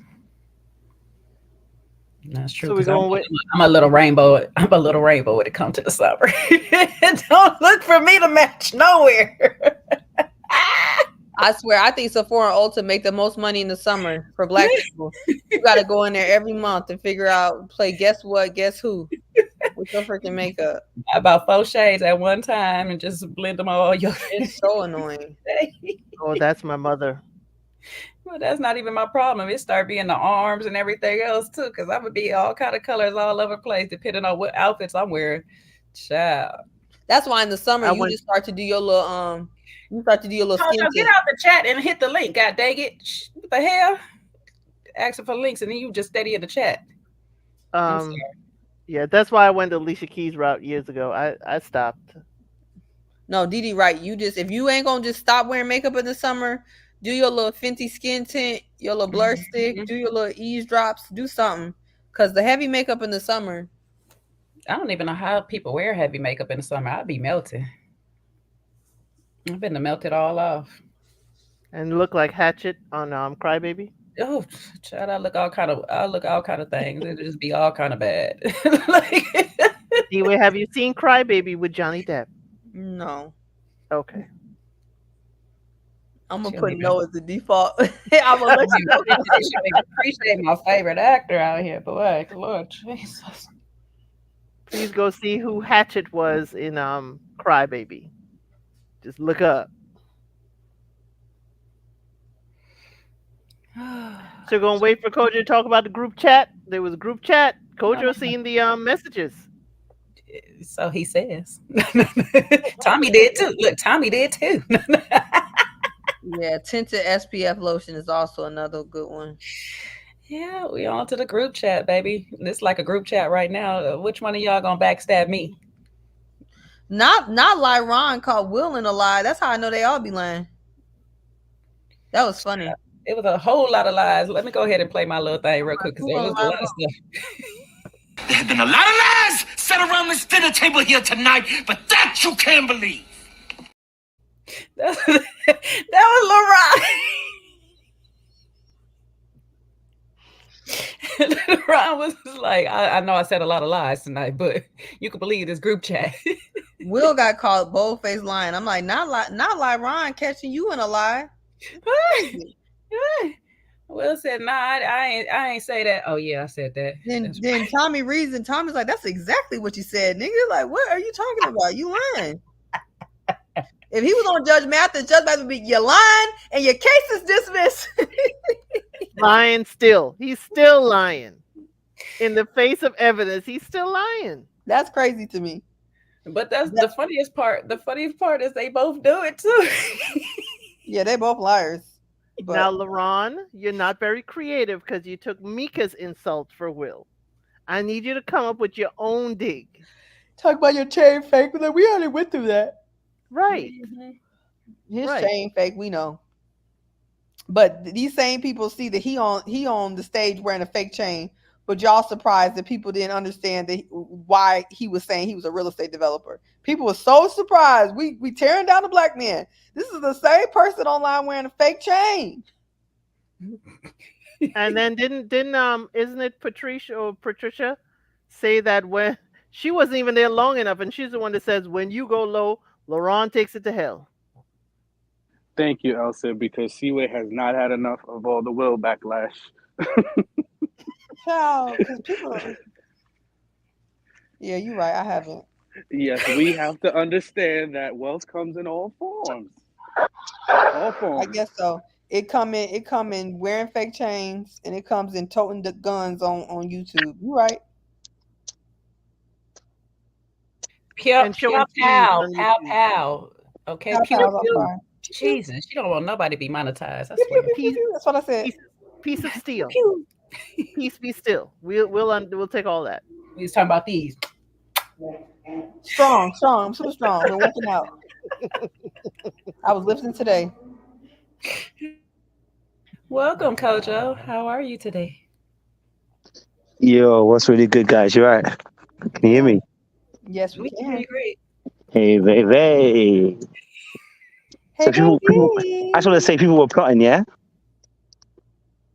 What happened? People were plotting. You I said, you you people, got firsthand you got firsthand knowledge. You've seen all the text messages. You let us know. you know In the what? group chat. You in And the we group called out chat. half of them. We called out half of them. You know what I mean? We called out Luron for the plotting because he was plotting. But it seems that someone else was plotting too, baby. Do tell. Wow, I mean, the text obviously show that other people were plotting. I mean, I've interviewed the two of them, but they didn't come out and tell us that they were plotting together. In fact, they actually denied they were plotting, which is Was this quite interesting. Will and Alexis? I mean, I guess so. Because we got Luron, we got Will, we got Alexis, who were all plotting, and all lied and said they weren't plotting. The game was a game. They're all a bunch of liars. You know what I mean? April It's what said it is. calling it a game is not good for her because she came in with the best intentions. That's what April said. Wow. Listen, Ready to Love does things to people, man. It makes people like plot and makes people want to win the game. You know what I mean? So I understand. I do get it. Like, if you think you can get away with it, you're going to do what you're going to do. Do you know what I'm saying to you? I mean, to be honest, part 2 was an absolute doo-doo. I can't lie to you. I watched it and I was like, this felt like a waste. Nothing was really addressed. You know, we had Jonathan come on there. He was talking. They talked about him, but didn't say nothing about the situation with him and Alexis, really and truly. I mean, they talked about it, but, you know, I would have loved to have I would have loved to them have a conversation with Jonathan and Lamar, especially Lamar as well, trying to kiss April and without consent and stuff. I think there would have been a good conversation to have with a mandem, like, you know what, this behavior is not acceptable. Like, there should be a different way you should handle things. Could have been a great, teachable moment. So that didn't really happen. So I was like, what was the point of the first 5-10 minutes of the show? I don't know. And hold on, there were other liars on the show. What the hell was going on with Patrice and William? They were dating since a brunch? And you confused about why Alonso played you? What's going on there? Vanessa and Dominique, you've been dating since whatever you've been dating for, and you want to complain about Chaz? Listen, I'm gonna give him Chaz smoke, and he gets all the smoke he gonna get. But that's some bullcrap. So you've been dating Dominique from the beginning, up until now, talking about Chaz's connections. I need you to get out of here. I need you to get out of here. There's too many liars on the show, too many unaccountable people, too many people who want to blame other people about their behavior, and then don't say nothing about theirs. Oh, no. Okay, yeah. Let me leave it there. Let you guys jump in. I need Love is Blind people to come do their thorough background checks, even though they're not as thorough, but they're a little bit more thorough. Maybe Love is Blind people been doing Ready to Love's background checks as of late, because we've had a lot of slip ups on that one too. Jesus, we were doing good at first. Well, to Kojo's point, this was my main thing. When Alexis get up on that interview and she gathered all the sympathy from I'm really going to be nice about what I really think about people's comments about that interview, but Alexis got all the sympathy trying to act like people was recording her and didn't like her for no reason. There's always a reason. There's always a reason. People don't up and do nothing. And Will get up there talk about people just hating on him. Nobody's just hating on you. You may have one hater, you may have two. You ain't gonna have a whole group of people hating on you for no reason. Who just met you. Come on. And mind you, though, his lady said the same thing. So apparently people just be hating for no reason. Which one? Because he said he got two ladies now. No. The one on the show. Alexis was saying the same thing, that these ladies came and just hated on her for no reason and started recording her for no reason and all this for no reason. Come on now. Oh, Alexis was being hated on for no reason, Chaz. Okay. Well, you still ain't admitted to hacking your own phone, so I can't believe everything you're saying either. God damn, C-Way. Yeah. I mean, besides that, he's still friends with the man that threw him under the bus in the group chat that he wasn't in. Yo, Luron threw him under the bus. I was like, yo, I thought you lot must be boys. That's like me saying Sean is the one that snitched. Like, that's wild. Kojo, I broached that with him, and he said he's going to talk about it. I don't know where, but he's going to talk about it. Okay, I hear it. Chaz played a long game. He went and got his money up with the little meeting and said, I'm going to be out. Okay, I see you, Chaz. Okay, ultimate game player. Mm-hmm. Yeah, it's too many liars. And there's one thing about me, I just don't like people not telling the truth. Like I could deal with so many other faults, but a whole bunch of people just not telling the truth, I don't know. It's really annoying. So why didn't Alonzo speak up and say, "Wait a minute, why are you riding by my house, black on black, to put me on blast, and you got a key to my house, and you just left William's house"? Because Alonzo ain't that type of man. Okay. He said it in his interview with Kojo. Yeah, but in general, he don't strike me as a messy man. I think He messy. Alonzo? No, Alonzo really ain't messy. He one of people who he peeps behavior, and then he does what he wants to do. He's another liar and a manipulator for whatever he wants to do, but messy? He don't care enough to be messy. I mean, if you count that as being messy, then sure, but that's not like what I mean. Like he's not going to do the stuff that like Luron is doing. Yeah, but it was given his face expression was given. He was waiting for somebody else to do it, but he don't want to do it. Up on it. I would not. He just want to cheat in peace. Alonzo wants to cheat in peace. Or it didn't make the cut. Yeah, that too.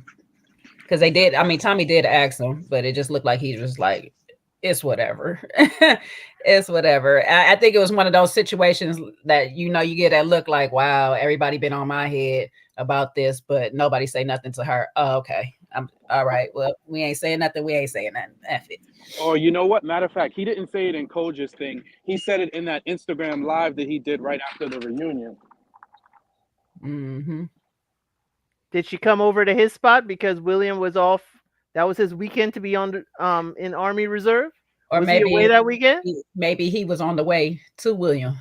Like you go or from, you pass Alonzo to get to William house. I don't know. Okay. We need to redefine exclusively dating. I feel like Alonzo's the type of dude that'll leave a woman's underwear sitting on the bed so you can find it. Not that inconspicuous, but I see what you're talking about. You mean like Izzy with the trophy case? Yes, exactly like that. He wants to do what he wants to do. And he been peeped that Patrice was moving how she was moving. He just wasn't going to address it. Well, according to Will, it was him and Luron got the tussling. But, And the last one was Vanessa and Dom. Are they still together, or what's going on with that? Chaz, they have a tremendous connection. Are they still together, Chaz, since you're here? Oh, Lord, there was 3 fights. Well, we know of 2. Well, no, we know of one that was about to pop off. Will said he got into it with Luron. What's the other fight? Chaz, you want the link? And don't say you in your car. You can't. He has no idea about your car. She may be on it, He say he has no idea and he happy for them if they are. And if they still together. She must not live far. She must not live far. Dom said he ain't driving too far, so she lived close. She can catch a shuttle. Remember, she's a stewardess, a flight attendant. I'm sorry, outdated term. But who's the other fight? Who is the last fight? Because if we count Alexis as one, Will said he said he was in one. Who the third fight? Or are we just breaking up Alexis into like a few? Is that what I was about to say? Because Alexis had it was her and Luron, her and Justin, her and Meika, her Koshia and Alexis. I mean, Koshia and Meika. So her and the producers. She had about 3 her and the camera. Her production, her and Will. She had a fight with Will too. Get off me. She fought with Will. Her against herself. Alexis and herself. Jay, come on now. We be on the same page. Exactly. They saying no, it's not Alexis and her mini fights. It's something else. Yeah, well, so much for Tommy's speech of y'all being a family, because yeah, we heard about that one too. Will was kind enough to tell us. Will was kind enough to tell us about it. This season, kind enough to show us on Kojo's channel. He still got it. Yeah. I feel like they separated this season. Like this is the Nucky Few Buckers, and then the other season was, I don't even know how to label them. Are they going to Philly next? I'm scared of Philly.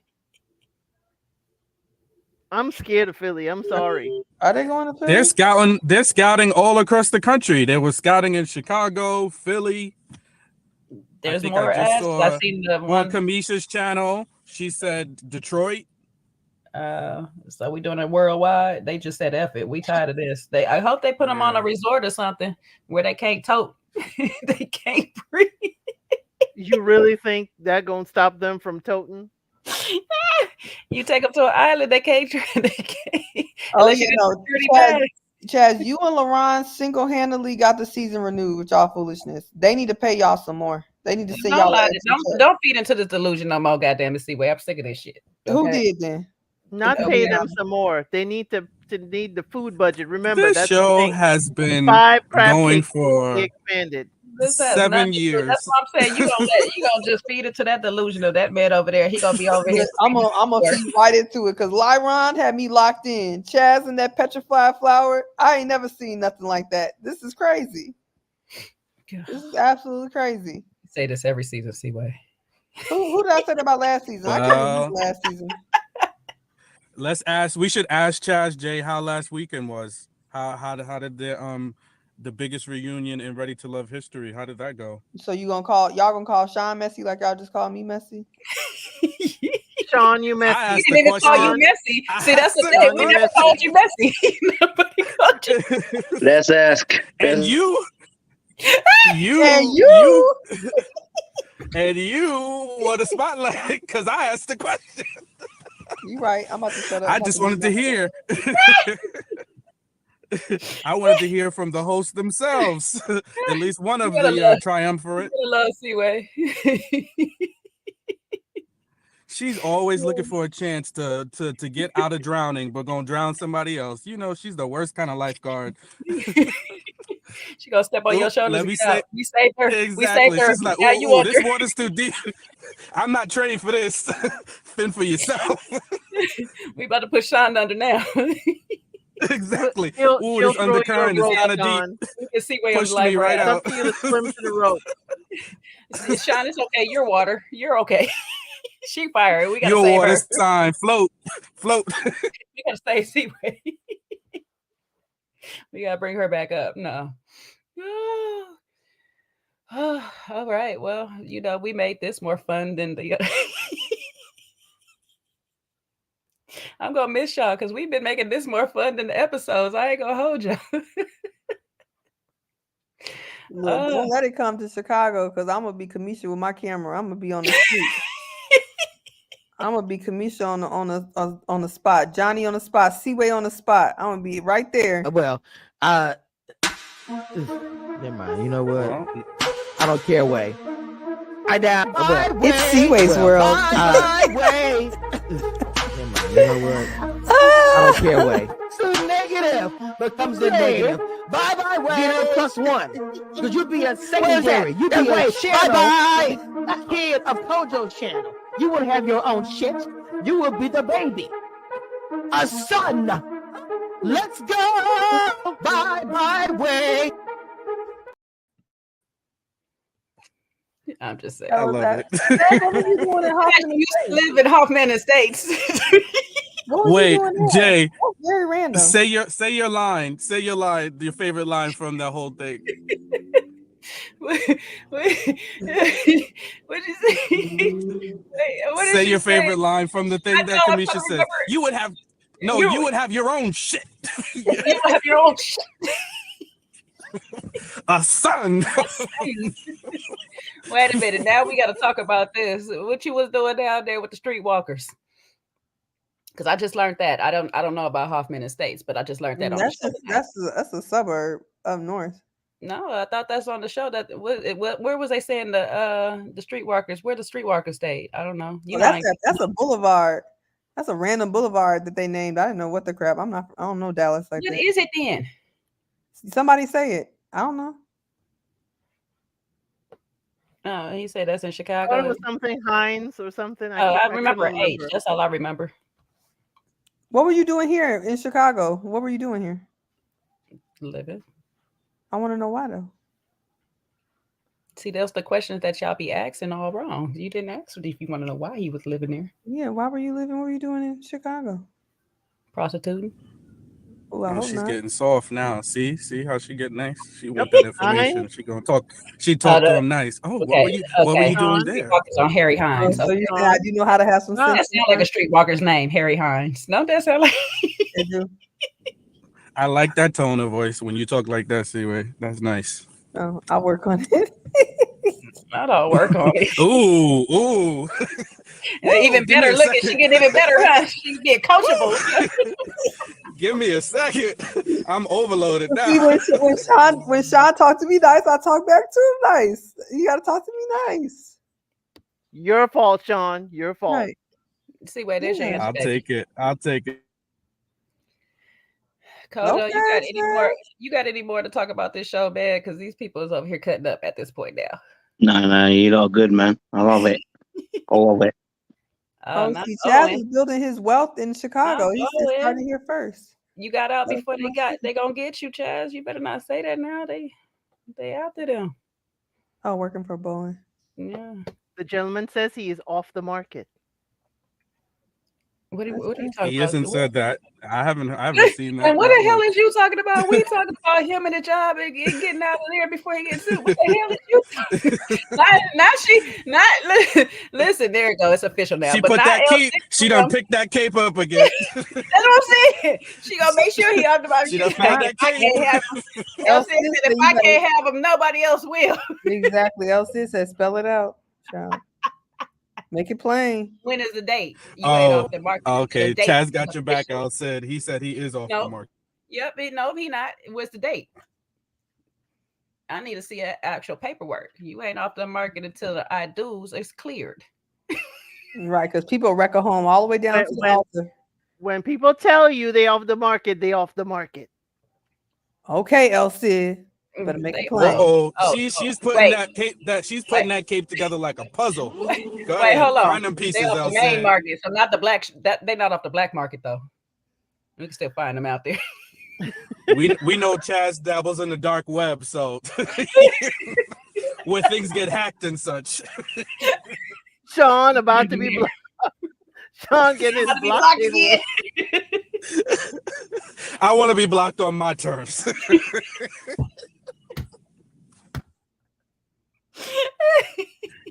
What your parents tell you, I'm gonna give you a reason to block me. Oh man, we just cutting up. I do sometimes some pods go crazy. Oh, okay, they about to block us. That's a warning. We about to get blocked. I'll find you on the black market. Don't worry. Chad said he does. The bots go crazy. Oh, and he has patents too. I ain't messing with Chad. Look, if you can't roll with the punches like Chaz, you don't need to be on the internet. You gonna roll with some punches now. I call him. I say he got narc traits. He say I do. I love that. The Sag in me love that. I love accountability. He was like, as long as you take down Vanessa, you all right. Is she a narc and I'm a narc? It's cool with me. It's fine by me. It's fine by me. Okay. As long as you catch her. I like some accountability teas for real. I'll leave you alone too. Once you start being accountable, I won't really say nothing else about you. To be honest, the fact that my man said if she gonna be a narc longer, I'll be a narc longer. She's a narc, so that don't matter to me. We'd be two narcs in the pod. I actually hate that word though. Before being on YouTube, I've never heard that word. Then I get on here, I'm like, "Dig, is everybody a narc?" I never heard this word so much. Child, everybody is nowadays. Everybody got a tendency. Mm-hmm. We all got the characteristics. That some of them are just higher than others. Some of us are carriers, and some of us have a recessive gene, and some of us it's dominant. Ooh, Vanessa is not a narc, y'all. Okay, Doc. Thank you. Who's PC serial mom? Is that somebody related to her, or just somebody here? I don't know. Oh, okay. They know. They missed the beginning, your beginning stuff. So that they didn't see it. I didn't say she was. I said if she is, Chaz need to come on here and prove it or let us know. Yeah, he hasn't done it yet. So makes me the spot one. So I never said she was. She running around calling him one. He running around calling her one. That's it is what it is. Yeah, we just said around. I said earlier that narcs be linking up. That's what I said. They be linking up. Like somebody said, Erica in the chat told me that she's running around on YouTube calling him one. So obviously your point stands corrected. Seaway. Yeah. Only thing narc-ish that I personally seen Vanessa do was that comment on Married 10 Years. That was pretty narcissistic. I'm not gonna lie. Outside of that, I ain't seen nothing. Yeah, that was crazy. Yeah, because when you start doing all that in the comments, no. You ain't got no locked doors in your house. No locked doors. Gracias. See, we ain't seen that one either. No. Jesus, how you ain't seen Friday After Next, you mother? No, I did, but I don't remember that part. I seen Friday After Next. You sure, Seaway? It was a while ago, though. Seaway black card about to be revoked. So seriously, it is, child. Black card revoked. People, it's not black card revoked. It's urban trivia. They started in Dallas actually. Want me to drop the link for Chaz? Chaz, I'm gonna drop the link. If Chaz want to click the link, he click the link. But he don't want to click the link. So Jesus, if anybody other than Chaz jumps up here, I would shut down this whole live. He been driving for 2 months. He's not gonna come up here. He might not even be back. He just got back from Dubai. Shut up! Damn Jay, cut the crap.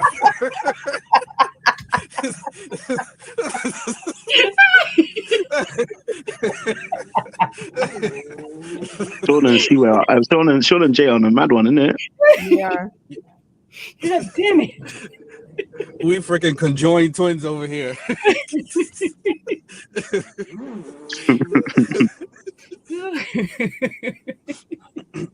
Never fails. Oh. No, where the real narcissists are, y'all need to get down with Vanderpump Rules. That's where all the narcissists reside. That and selling Sunset, Sean. Don't forget about them.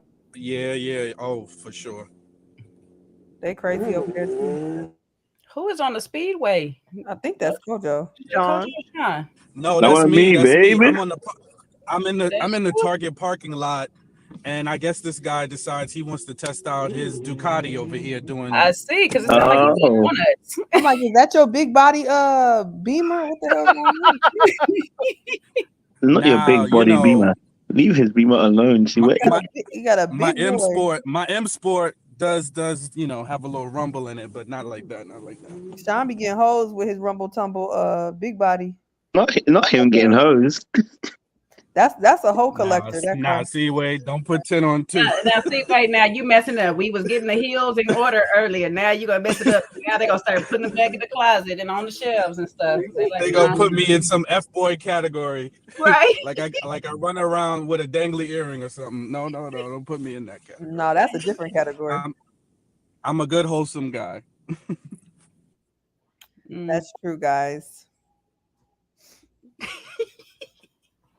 All right, the link was out there and he didn't use it. So Jay, have you ever been to a Sacramento Kings game? Not in Sacramento. Out here in LA, yeah.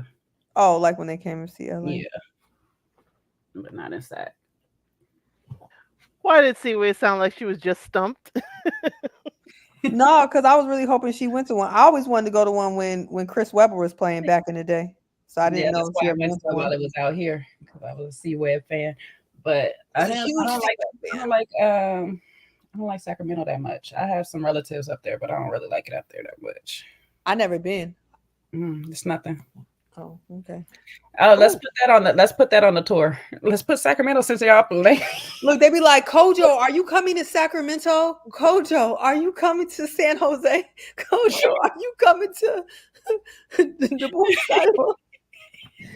Kojo, you coming Sacramento ain't bad. At least that's the capital of California. But these people will be asking for Oklahoma City, freaking Pittsburgh. Topeka. Y'all gonna get us into trouble. Look at y'all. Right, Sean. I'll go wherever the money takes me, baby. Look, so he'll come any of those places. Okay, Kojo. So put it in the poll for Oklahoma City and see how much. Listen, I'll go to Alaska if they're there. Let's go. The lies you tell. Oh yeah, Teresa. You wouldn't be able to do nary a TikTok in Alaska. Hey, he'll have us like PO. He'll leave us like PO. We be out there. He won't. Jay is wild, you know. No, Jay is not wild. PO wild as hell for what he did. Chaz, you can come on, Seaway, please. Jay. Jay. He can come without the camera. Jesus. That's what I meant. That's what I meant. Yeah, you can, Chaz. You come. I ain't got my camera on. You just gotta show me the camera because I'm the only one that's gonna be able to see you because I'm not. I Gonna look like Don anybody King else. right now, so my camera. I ain't not gonna trust on. nobody else. But you Don King, Seaway, cut it out. No, that's exactly what I look like. I went running. I got rained on. No, I'm dead ass. I'm just playing. I'm not playing on that. I can't have it because the link is in the chat. Anybody can travel up here. So like, I can't have nobody coming off camera and just. Child, things happen when people literally come off camera, and I don't know it's them for sure.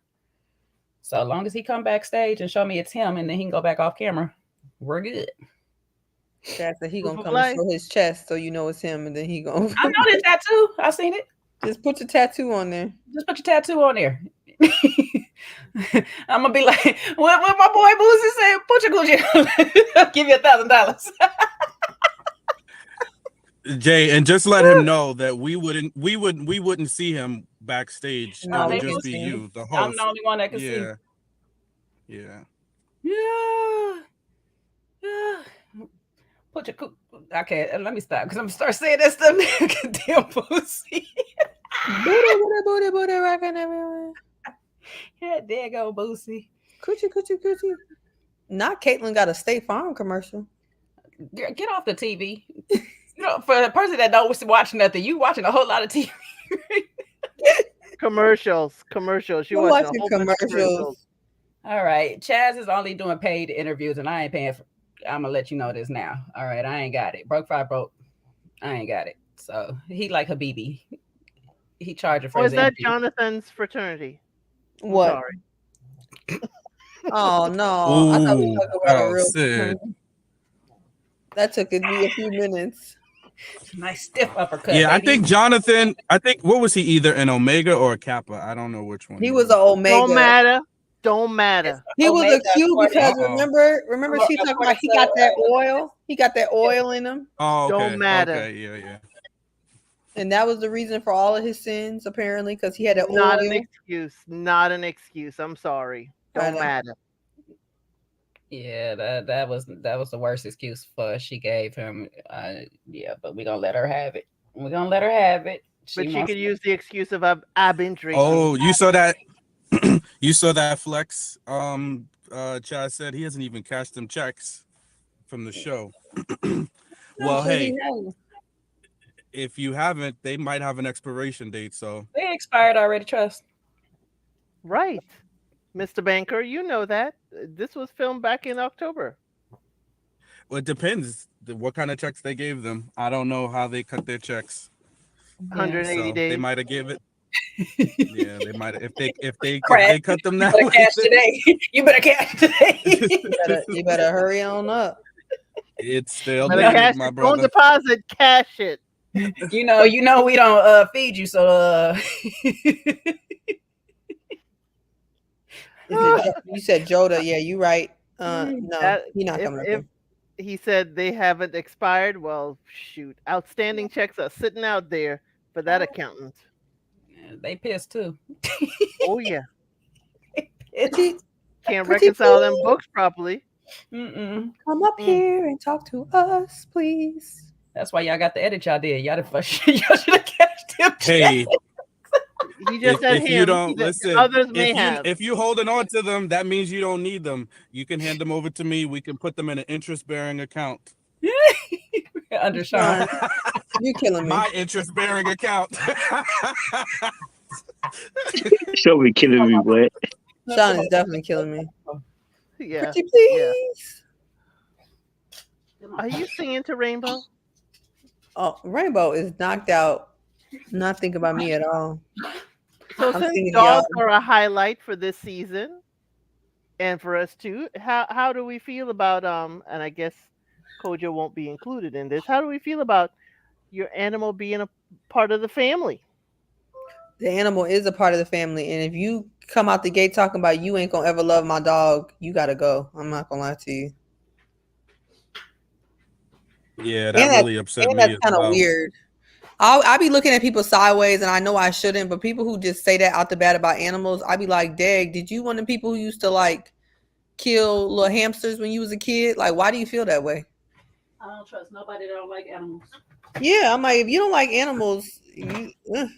I don't trust anybody my dog don't like. That too. But you don't like God's creations, you got a problem, sweetie. All right. Yeah, I thought that was very. I did think that was very cold. Now we might be getting closer to the narcissistic traits here.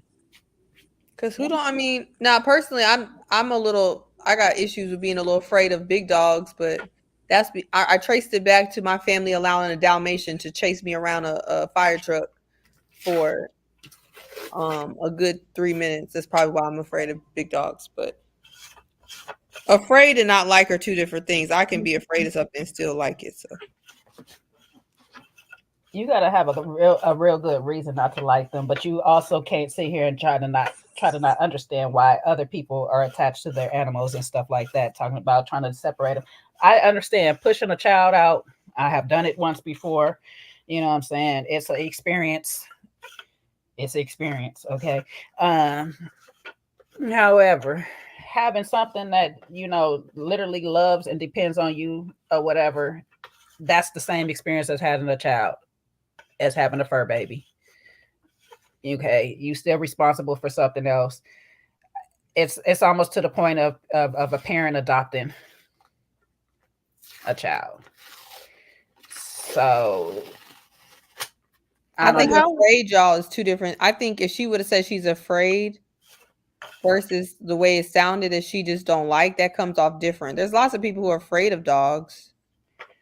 But it's her logic behind it is just, people treat animals when they see an animal on the plane. This is her words off of that channel. You see an animal off the plane, it's all the animal. But if a baby is on the plane, everybody is like, the baby. First of all, the baby gonna be screaming. The animal is not. A lot of times, the people are irritated by the baby on the plane because you are not controlling your child. That does not have nothing to do with the dog. And we're not allowed to even say anything. We supposed to sit there and let the baby scream and pretend like we don't hear it. So I don't know what she's talking about. Yeah. Every time I'm on the plane, I have to tell myself, Christian, you're not allowed to have feelings about this child. But let me tell you, I don't have feelings about the babies. But if you come on there with the bad behind 4-year-old kicking the back of my seat, we're gonna have problems. You're doing all of that stuff like that or whatever. That's a whole different experience and stuff. Like, but then how would you look at someone if they did not treat their animal well or like it was a part of the family? I wouldn't talk to them either. Yeah. Exactly. Okay. That's actually worse. I can see you, Chaz. If you want to come off cam, you can come off cam. Yeah, I think people want to misunderstand us for some reason when it comes to certain things. And this is one of those things. No one is saying, okay, if you have a bad experience with dogs, that we don't understand that. That is not what Vanessa said. She's also given more context on her YouTube channel. So you can head on over to Match, Marry, Mate, where you can see her explain it. And she has talked very disparagingly about people and dog owners. All right. So, and she's been very dismissive and rude. And people don't understand, if you've never had a relationship with a pet, if you've never had a pet, you won't get it. But that is a bond that you can't explain. So for somebody to be very dismissive of that and make it a relationship deal breaker when you're actually starting to like something makes that person mean. You can have a fear of dogs, have been bitten by dogs, might not like dogs, and we understand that. Nobody is saying you don't have a right to have that feeling, but to just be cold and callous and say, "Oh, I don't like people," oh, if you got a dog, that's a deal breaker for me. I don't want your dog. And people are too nice to their dogs. They care about their dogs. For some people, their dogs are their therapy. They dogs are they So, you need to get with it. I think dogs are like innocent. Like I place them in the same category, like as babies. Not like they're the same, but like they're very innocent, and they usually are vulnerable.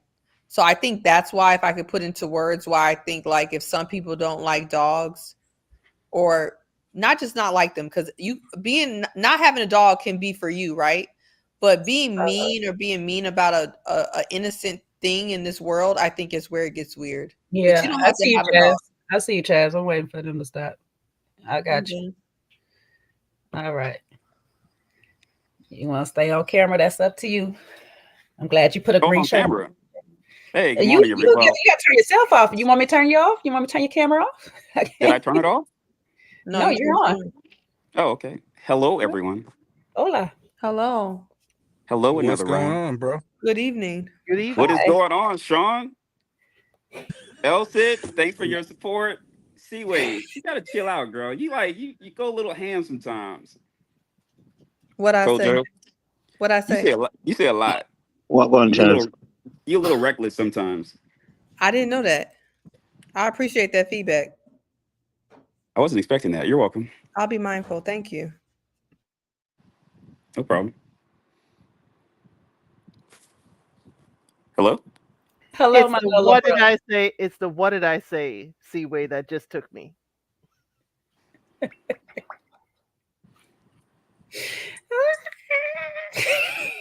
Well, this started off well. Hi, my Nola brother. Hi, how are you? Hola, what's up? What's going on?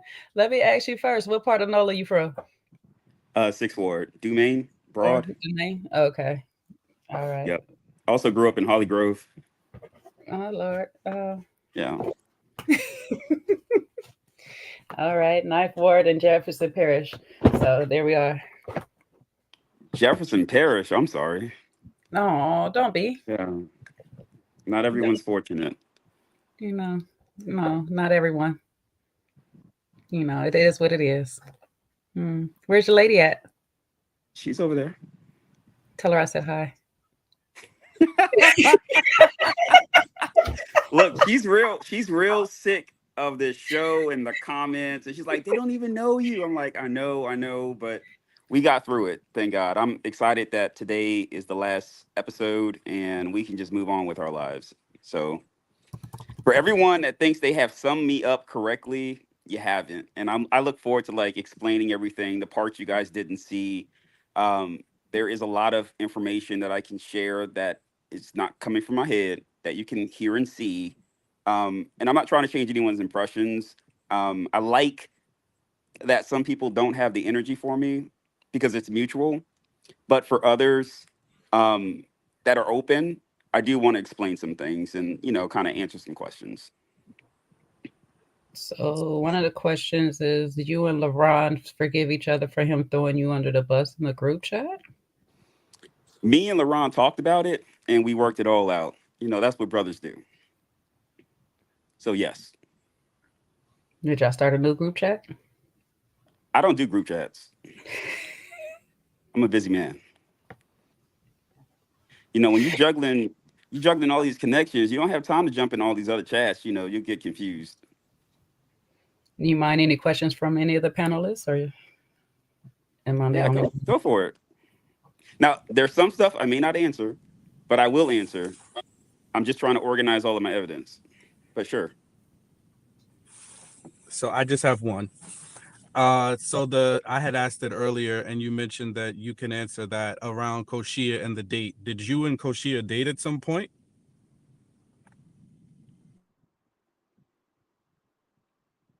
Well, define dating.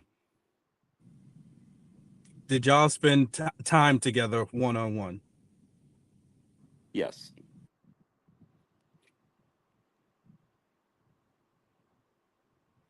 One time or many times?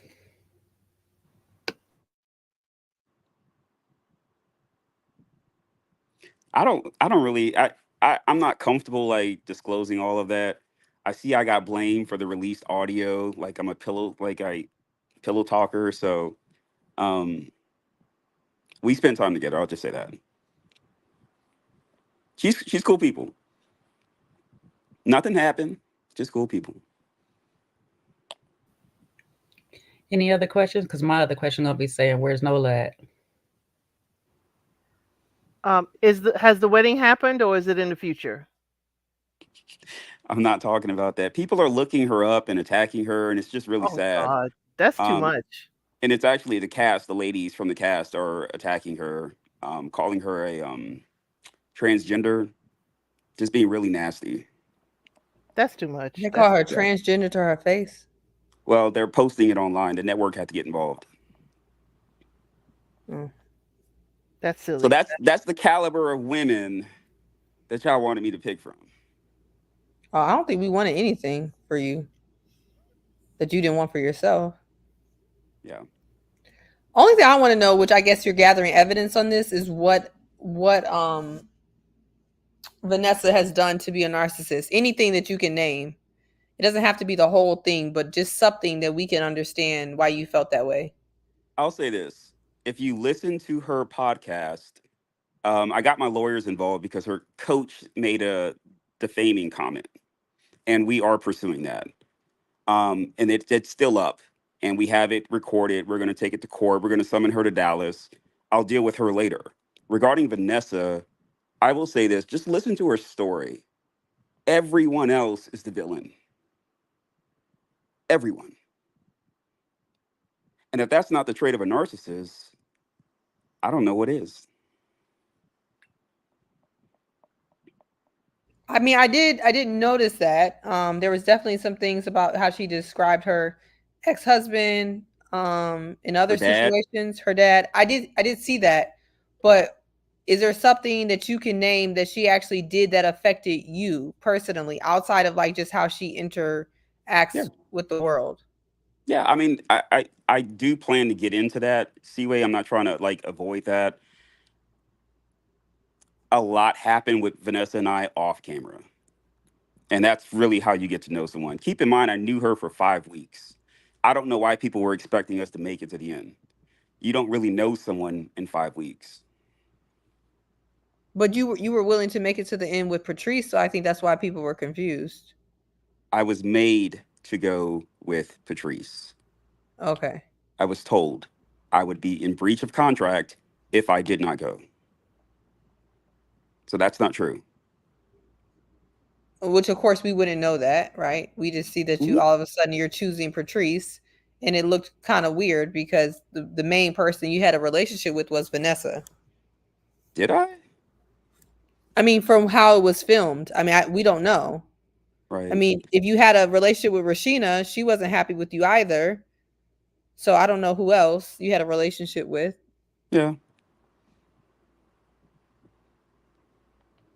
So I'm not sure. There's a lot you guys don't know, and I look forward to kind of sharing what I can with you guys.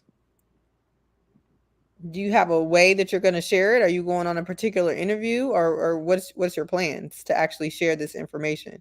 So I got a production team that's looking at the text messages, some voice calls, some recordings. They're going to kind of clean it all up and organize it. Otherwise, it's just going to be an indefinite recording that you guys would have to hear. Okay. But sounds Kojo, like Exhibit A through Z. Yeah, there's going to be some of that. Kojo, I'm no white knight. I don't know where you got that from. I was actually disappointed. You're usually spot on, but you were quite off there.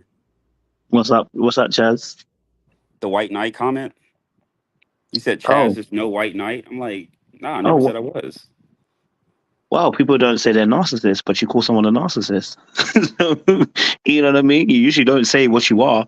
When I said white knight, it doesn't mean you're always a white knight. It means that moment that you had with Luron gave me white knight. But if you disagree, tell me why you disagree. Because you watched the video, so you can tell me why you disagree, and I'll be open to listening. Yeah, I mean, I think that when we are about to have a moment and react, and there's cameras involved, somebody should talk us off the ledge and bring us back, right? And that's kind of what that was. It wasn't anything like trying to like up him or anything like that. LeBron's like my little brother.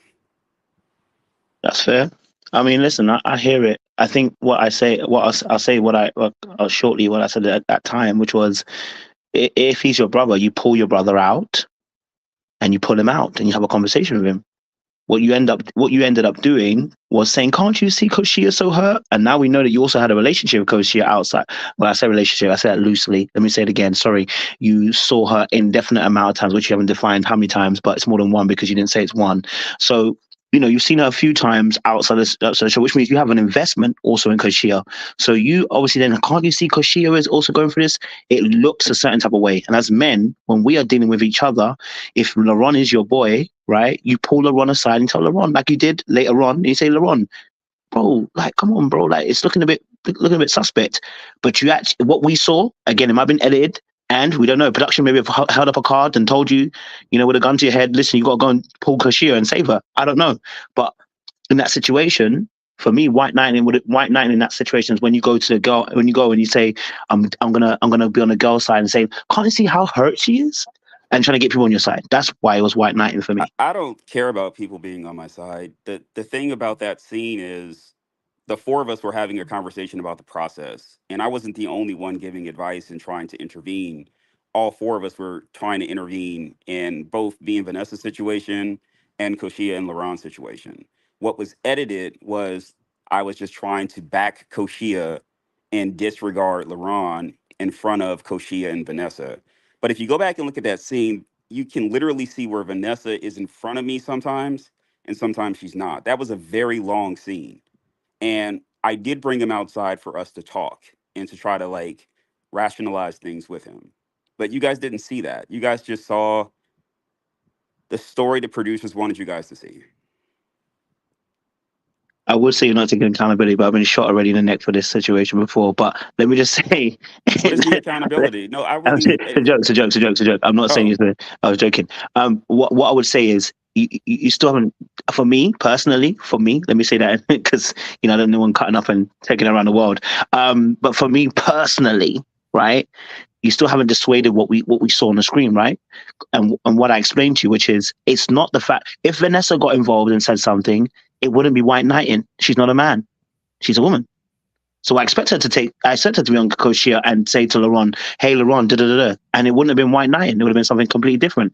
When we as men, especially when Luron is your boy, right? If Sean's having an argument with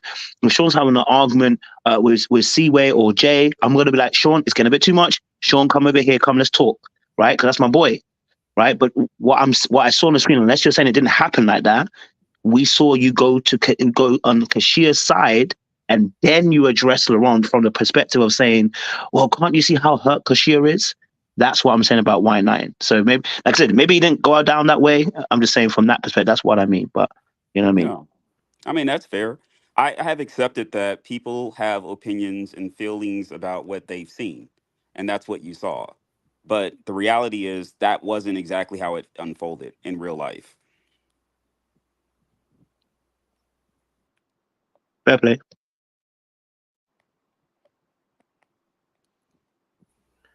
I just don't get how Luron is pressed that Co is dating and they're on a dating show. Yeah, you got to ask Coach Shia or Luron that question. Why is a man usually pressed about another man dating the girl that he likes? Was there more to this date in Chaz? Let me just ask that question. I'm on nobody's side here, to be honest. I just want some tea and some truth. Yeah, but I think you can get that from them. I think they're going to be honest about that. Okay.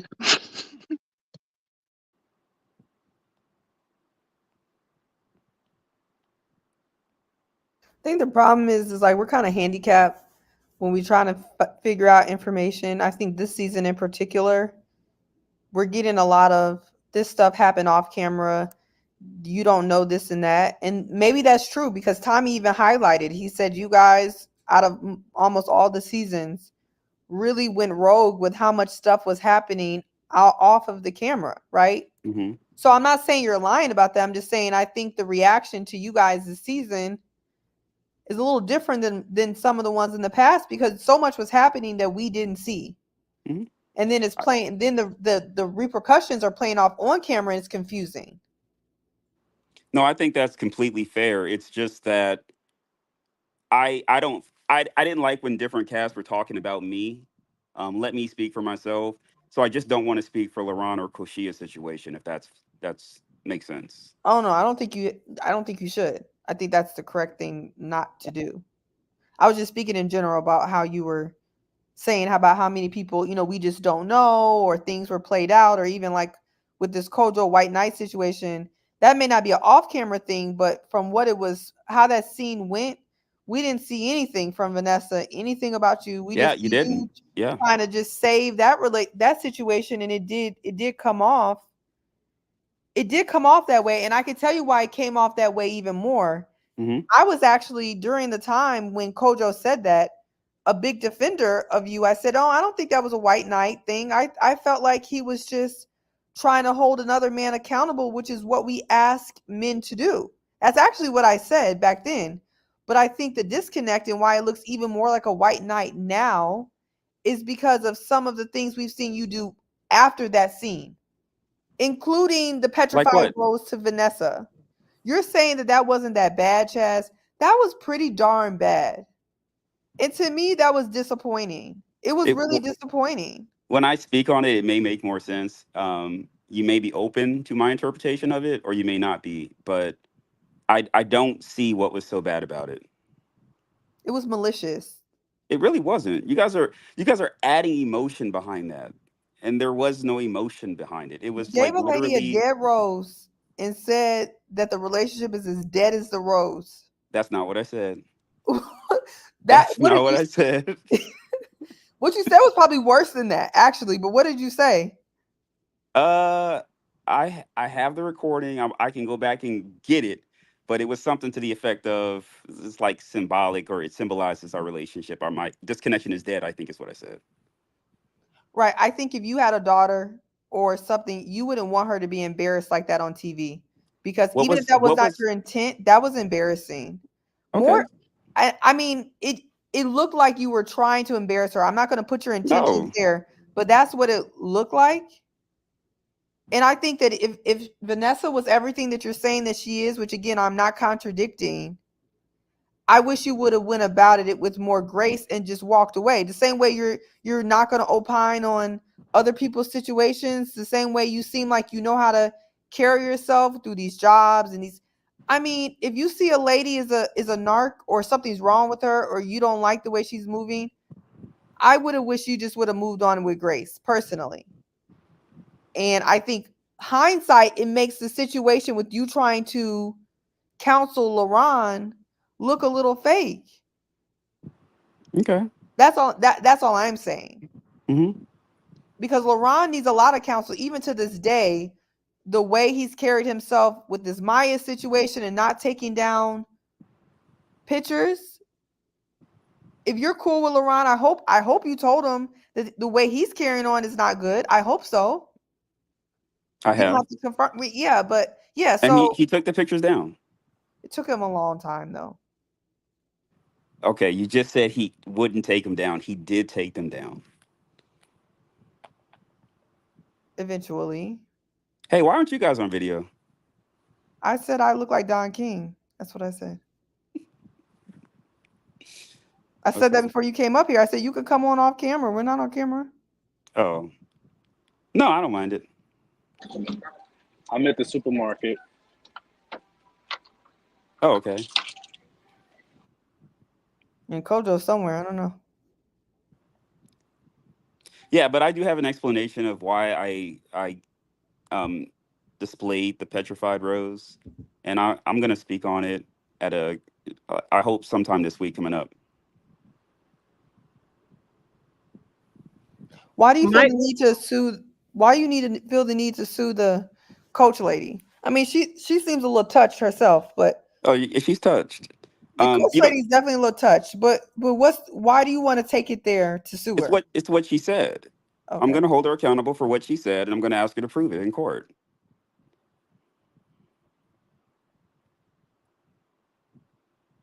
I don't know what she said, but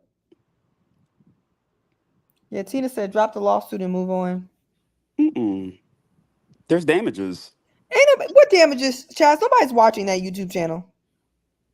What damages are you really going to prove? Like, let's be real. I feel like this is too petty. I can prove some damages. Yes. Loss of income where? I can prove that. I have a few LLCs, and I had a business partner address me about something she said. So I need her to prove that statement is either false or she misspoke, and I will ask her to give a retraction. Okay. Would her giving a retraction now, cause you to pull the lawsuit? I have been damaged by this, so I need to be made whole. We've already verified assets. Okay. Nope. I mean, guys, if he can prove that he lost a business partner, business relationship, he lost business, if he wants to pursue it, yes. Then who am I to tell him not to? I just feel like if you can't prove any of that, or if it's shaky, if you cut your losses, it's probably be better for everyone involved. But if the video is still up, you've asked her to take it down and they won't take it down, then I guess they want to be sued. I'm not sure. I don't know what's going on, but I'll get the money back. It's just a matter of when, and like the cost of the attorney, that'll be reimbursed to me also for my judgment. Is it the principle of the thing moving forward for future cast people as well? I think people need to really watch what they say. You can give your opinion, but when you make a statement as such, like it's an absolute, that's when you get into really gray ground. That whole defamation lawsuit, the Texas defamation law is very clear. And the statement that was posed by her to her audience, I'm going to need her to come here and prove that statement that she stated as fact actually happened.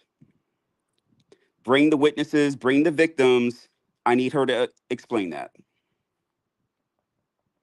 Damn, what was his comment? Shit sounds wild.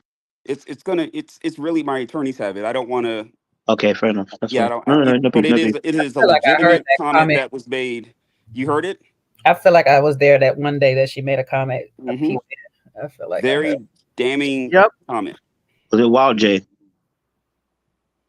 It's a comment that as a doctor you shouldn't be doing unless you're his doctor. Right. If that's the comment, that's the comment that I heard, because I've heard that comment. So I don't know if it's the same. No, that's the other comment. There's another comment. Like, they've been reckless. And that's the thing about being quiet, Seaway, because you said Chaz, he's kind of quiet. He's not really saying much. You let people just talk themselves into their motive. And then from there, they wrap the rope around themselves. So my question would be, with the Rose situation, if you're saying she is a narcissist, why give her that attention? Why give your creative exit to someone like that? On the show? Yeah. Why give her the attention? I don't think it was the attention. I really just think it's a statement of, how sometimes when you talk to someone, people try to come back later on? Second chance, third chance, things like that. It was just saying, hey, this is done. This is dead. We're good. Like I told her, I'm not her enemy. She's not my enemy. Let's just move on with our lives.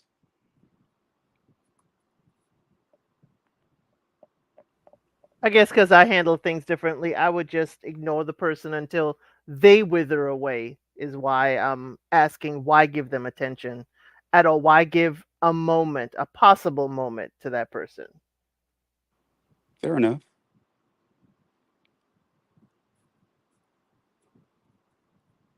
Well, I think this is all unfortunate because it seems like negative energy has brought about more negative energy, and it's continuing to spiral.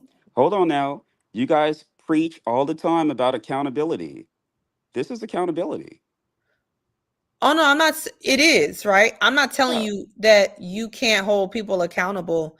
I'm just talking about just the overall, whether you want to admit it or not, but I'm sure you will. Suing someone takes a lot of energy, and it could be draining. No, it depends, right? Like this lawsuit shouldn't take a lot of energy. It's going to be pretty straightforward. The statements were made. Come here and prove those statements to be fact, or you can't prove it. And I'm in no accountability. rush. I'm sorry, Elsa. Go ahead. Go ahead. I was just saying I'm in no rush. This doesn't have to be resolved this year or next year, but it will be addressed. So, question. So, if you didn't have any loss of business, because I think that's what you're claiming, right? Your loss of business, you wouldn't be suing.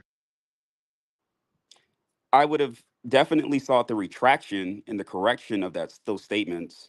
But I do have monetary loss and potential loss that I need to address.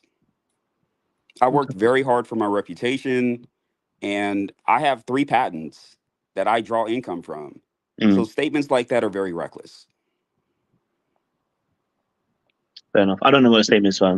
I'll be open to it. You know what I'm saying to you? You know what I mean? But if you've lost business, like I said, I'm not against it. If you've lost business, then fair play. If it's not a true statement against what's been said, I'm not mad at it. You know what I'm saying to you? You know. And if you can prove, also, I'm expecting you to now prove this narcissism thing. So I'll be waiting, because I need to see how you going to piece this together. Because you calling somebody a narcissist without even without the proper how do we call it, doctor giving the diagnosis, equally could be damaging to somebody. You know what I mean? Calling them a narcissist. Now, I'm not saying she lost any business from it. She, you know what I mean? But I'm just saying, I'm looking forward to seeing the proof, sir. That you're also saying that someone is a narcissist because you're willing to sue something what they said. So I'm looking forward to seeing the proof being provided. You know what I'm saying? Yeah, I get that, but that isn't the same thing as what was said to me.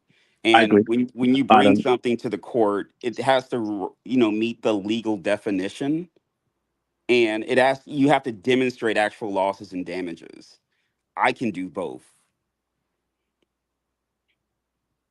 Yeah, I'm not saying that she should take the call. What I'm saying is I'm looking forward to the proof, because you threw the word narcissist out there with a definite fact. You said she is a narcissist, right? So you've made it definite. You didn't say you got some narcissistic tendencies. You said she is a narcissist. Same way I said you was a white knight. So she didn't disagree.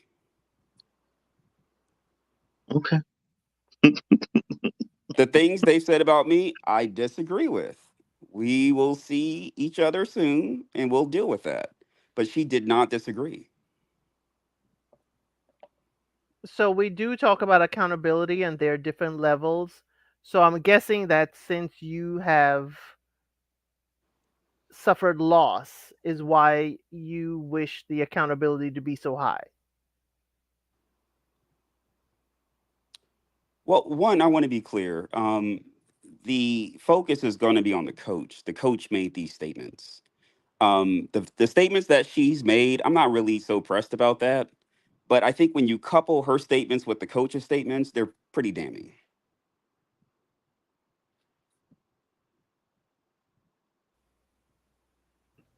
Question. That coach don't know how to use allegedly? You allegedly doesn't save you when you make the statements that she's made. That you can't say allegedly. That's how Tasha K still got sued. That She didn't say doesn't allegedly protect at you. all. She didn't say allegedly. Definitely didn't say allegedly. That girl went on and she was told to retract, and she still went ahead. That was down. It never said allegedly. That was some ego right there. Yeah, there's a lot of that. But I think you had a question, Seaway. No, that was Elsid, I think. Somebody said I'm giving 50 cents. I'm not giving 50 cents. I'm just, look, I've been hurt financially. I worked hard. I'm trying to retire in 4 years. You are, No, Chaz, I'm you are a serious. comedian. I'm not. You are so funny, low-key. You funny as hell. No, I'm not. And I want to know this too. Do you guys want to interview with Chaz or Chazzy? You giving Chazzy right now. Not the separation of personalities. Damn, bro. Which one is Chazzy? This person right here cutting up, playing. No, I'm just trying to understand because I want to book the right person. That's all. We want to know the real you. Chaz, what's your zodiac sign? I'm the best zodiac sign there is, undisputed. I'm an Aquarius. What's that?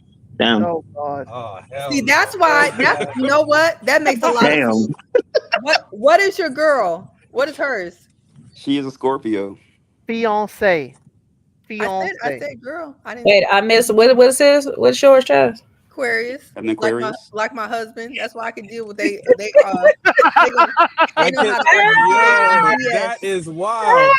That is too funny, Seaway. No wonder it's chaos between me and you. Everything is factual and logical with Yep, us. that's why I was like, this is some Aquarius nonsense. Because let me tell you, Aquarius gonna give you some BS in the most factually stated. Not it's gonna come out so good. So I'm getting all my facts together, and that is why I can tell you the rose wasn't nefarious, it wasn't malicious, it wasn't vindictive. Y'all are adding stuff that it wasn't even that deep. It wasn't that deep. I didn't go and make that rose just for that scene. It's when you hear the story and you see that, huh? Where did you get it? From Wakanda. Where the hell is that? Yeah, you playing. You know what? Listen, let me answer. I call this house Wakanda. Ask the fellas that. They'll tell you that. That's true. I call the house, my primary house, Wakanda. Because it has a lot of the rose from your house. It came from your garden? It came. I had an interior decorator do my house, and there is a complete display of those. So it came from your garden. Oh, so that was right. That was personal. I didn't buy a rose and put it in the windshield or put it in dry ice. Like, you guys are tripping. Like, there's a display. Fair. So you had a dead rose. Sorry, let me take it back. Sorry, you had a smashed up rose. It wasn't smashed. Okay, so was it flattened? No, it was full. It was full. It was just a little bit mingy. No, just dry it out. Just dry it out. Just dry it out. Okay, so it was a bit crispy. So you had a bit crispy. You had a crispy rose that you put inside of your bunch of flowers, right? That's not what happened. Okay, so what happened? I can prove production was involved in that scene. Okay, so you tell us what happened. Listen, I arrived there with a single rose and explained to them that I wasn't picking her and why. Okay. And then they said, "Oh no, you just can't walk up to her with a dead rose. It'll look weird." So they went and bought the bouquet and put it in the bouquet. That was not me. That was them. Okay. So they bought you a bunch. They gave you a bunch of flowers, and then you had a dead rose. Because you said dead rose, I didn't say it. You said it. I said it was crispy, but you said it was dead. It's petrified, like it won't snap and stuff. Yeah. Okay. So you then took that. Even if you had one rose, and you were gonna give it to, well, you're gonna give your original plan. What was your original plan? What was your original plan with the rose? I did not give her the rose. I don't know why people keep saying that. Sorry, I take it back. What was you gonna do with the rose? This is what it symbolizes. I did not give her the rose. And that is where you guys got to be careful what you're saying, because you saw it. I didn't give it to her. I don't really care if you give it or not. What were you going to do with the rose? Why did you bring the rose? To symbolize the relationship was dead. Okay. So do you know what is interesting? Because when we had a case in recently in UK, someone brought a dead rat and put it near someone's house, and they said it wasn't my intention to try and scare you. I was just, I just wanted to put a little spazazz, in, my little whether, they were trying to say they weren't threatening the person, right? The intention wasn't to threaten the person, right? But you put a dead rat in front of someone's house, whether it's a few meters away, whether it's down the road or close by, whether the person's going to see it, right? Regardless, the person's going to have a viewpoint of that particular item. Now, of course, you didn't give it to her specifically, but you were trying to, and you were trying to say something, right?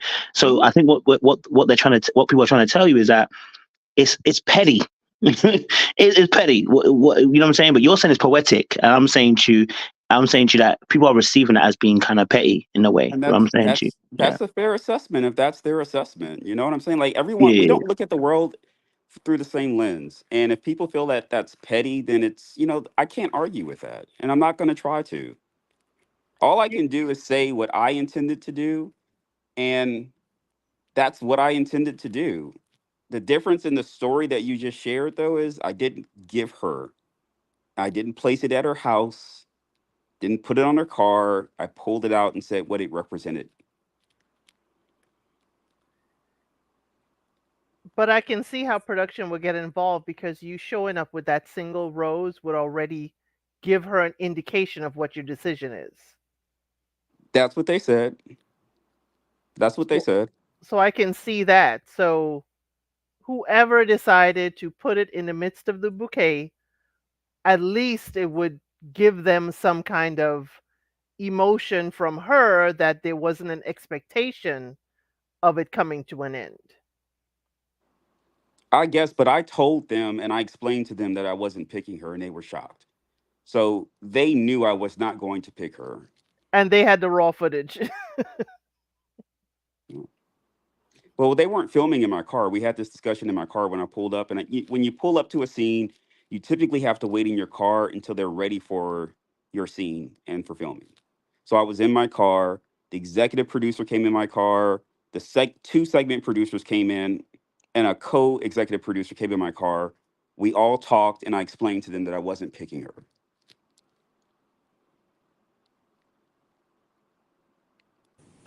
So, question: if you could do it all again, would you still stick with that rose and giving her that petrified rose? I didn't give her the petrified rose. All right. Semantics. Would you present the rose? Would you bring the rose? Yeah, I would actually. I mean, the things that her and I went through, yeah, I would absolutely do that. What if you didn't bring her that rose and then that comment might not have been made about you on her YouTube channel, which would have then impacted your situation and you have to go through all this legal drama? Would you have changed it then? So they edited out everything I said about the coach at that scene. I talked about her and that coach at that scene. They stopped the filming and said, Chaz, please stop talking about the coach. I'm like, the coach is relevant to my decision. How did you know the coach? Wait, hold up. The coach has been there all along? Yes. How all was of she this involved? was for her to launch that podcast with the coach. Did the coach now that's a fact. That's a fact because I was there for one of the episodes where she had a list. I told y'all about that list that she said Vanessa had to write for going on to the show and all the things that she had to do. So that is true. But the coach never made it on the show as a friend or nothing, right? She was supposed to come as the sister, and that wasn't Vanessa's sister, by the way. And the show found out that the coach wanted to come, and Vanessa wanted to bring her 18-year-old son to that scene, and production shut both of them down. And Vanessa said, I can fly her out with my benefits. And they said no. There's a lot you guys don't know. So who was the lady she brought? That was a friend of hers. They've been doing that since forever, bringing people that ain't their ex-boyfriends and not their sisters. Yeah. I'm not the only one acting here. Oh, we don't think that. We just Well, think you're honest. We think you just be out pettying. You just petty the most, but you're not the only one acting for sure. I'm an Aquarius. You're right. I didn't even know you were acting, Chaz. So you're both acting. Is what you're saying. What date is it? Oh, I can't give you that because there's a lot you can do with that, Sean. Bro, come on. All right. Well, there is a lot you can. I'm in data. So, I just want to make sure I hear it correctly because I want to be. Okay. So Chaz, are you saying? So you're saying Vanessa's an actor? She's been acting the whole entire time, basically. I think whoever leaked that audio, and I'm glad it was leaked. Honestly, you heard her say she's a better actress, on TV than she thought, and she also said what we had in real life was better than what they were depicting on camera. Okay, that's fine. My question is, Chaz, who on this earth, on this planet, walking right now, has more of a motivation to leak the audio, and then who on this planet also would Kamisha protect? To me, putting I those don't two think together, Kamisha's it protecting sounds me. like you. Well, what did I gain from it? What would I have to gain from that? That Vanessa is a narc. No, that's going to come out. Like eventually, all narcs are exposed, right? Like they expose themselves, either directly or indirectly. And I think that going on Mary 10 Years channel and making a statement like that about a child hearing all the cuss words and the sexual innuendos, and then you're like, where's the protection for black women? That's narcissistic behavior, right? Yeah, I still don't, I can't point to anybody who would leak the audio but you. That's really my problem. I think that's a fair assessment, but there is someone, and I know who did it now. And I mean, I'm fine with people saying I did it. That's fine. Why are you fine with people saying you did it?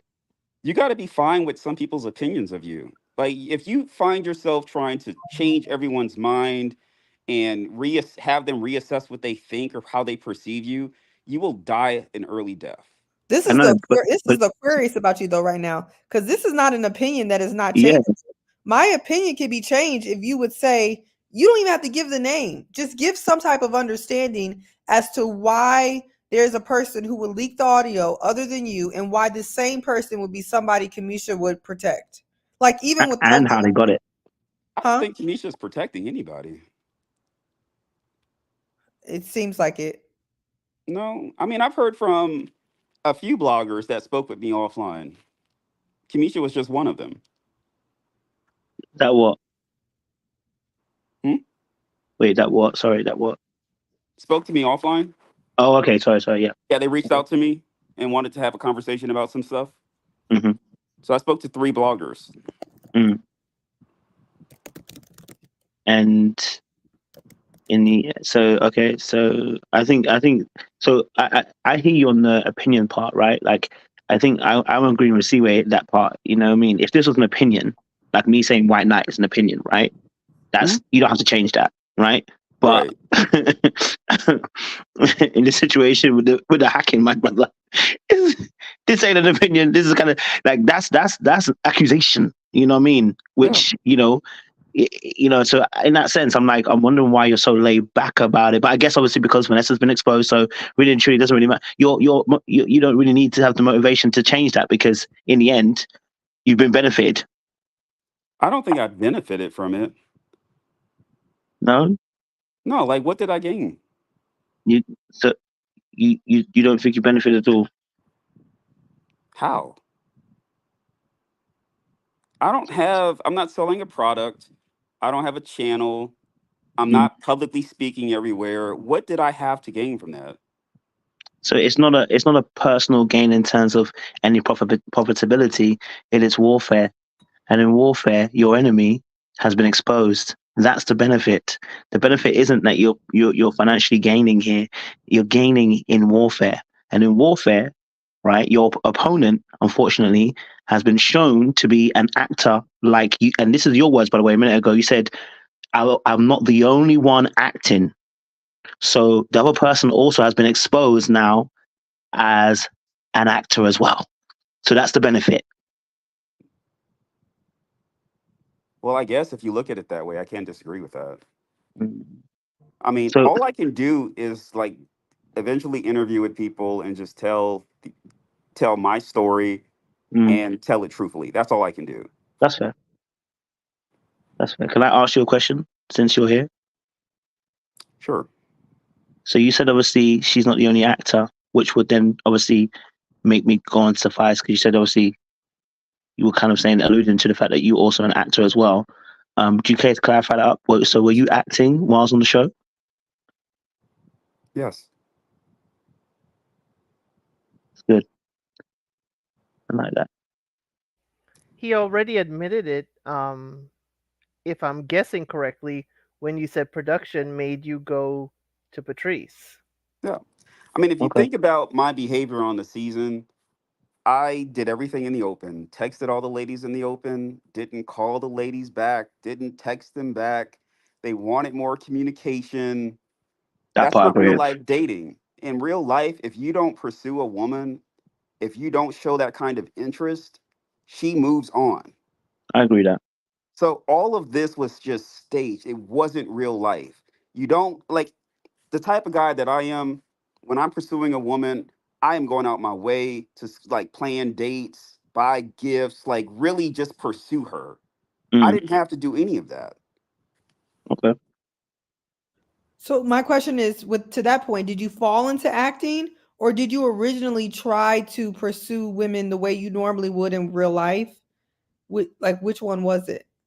I don't think I joined the show thinking it was an act. I think after I started seeing everything and hearing what was going on, I realized that everyone's playing. That's why I made out with Rashina in the open.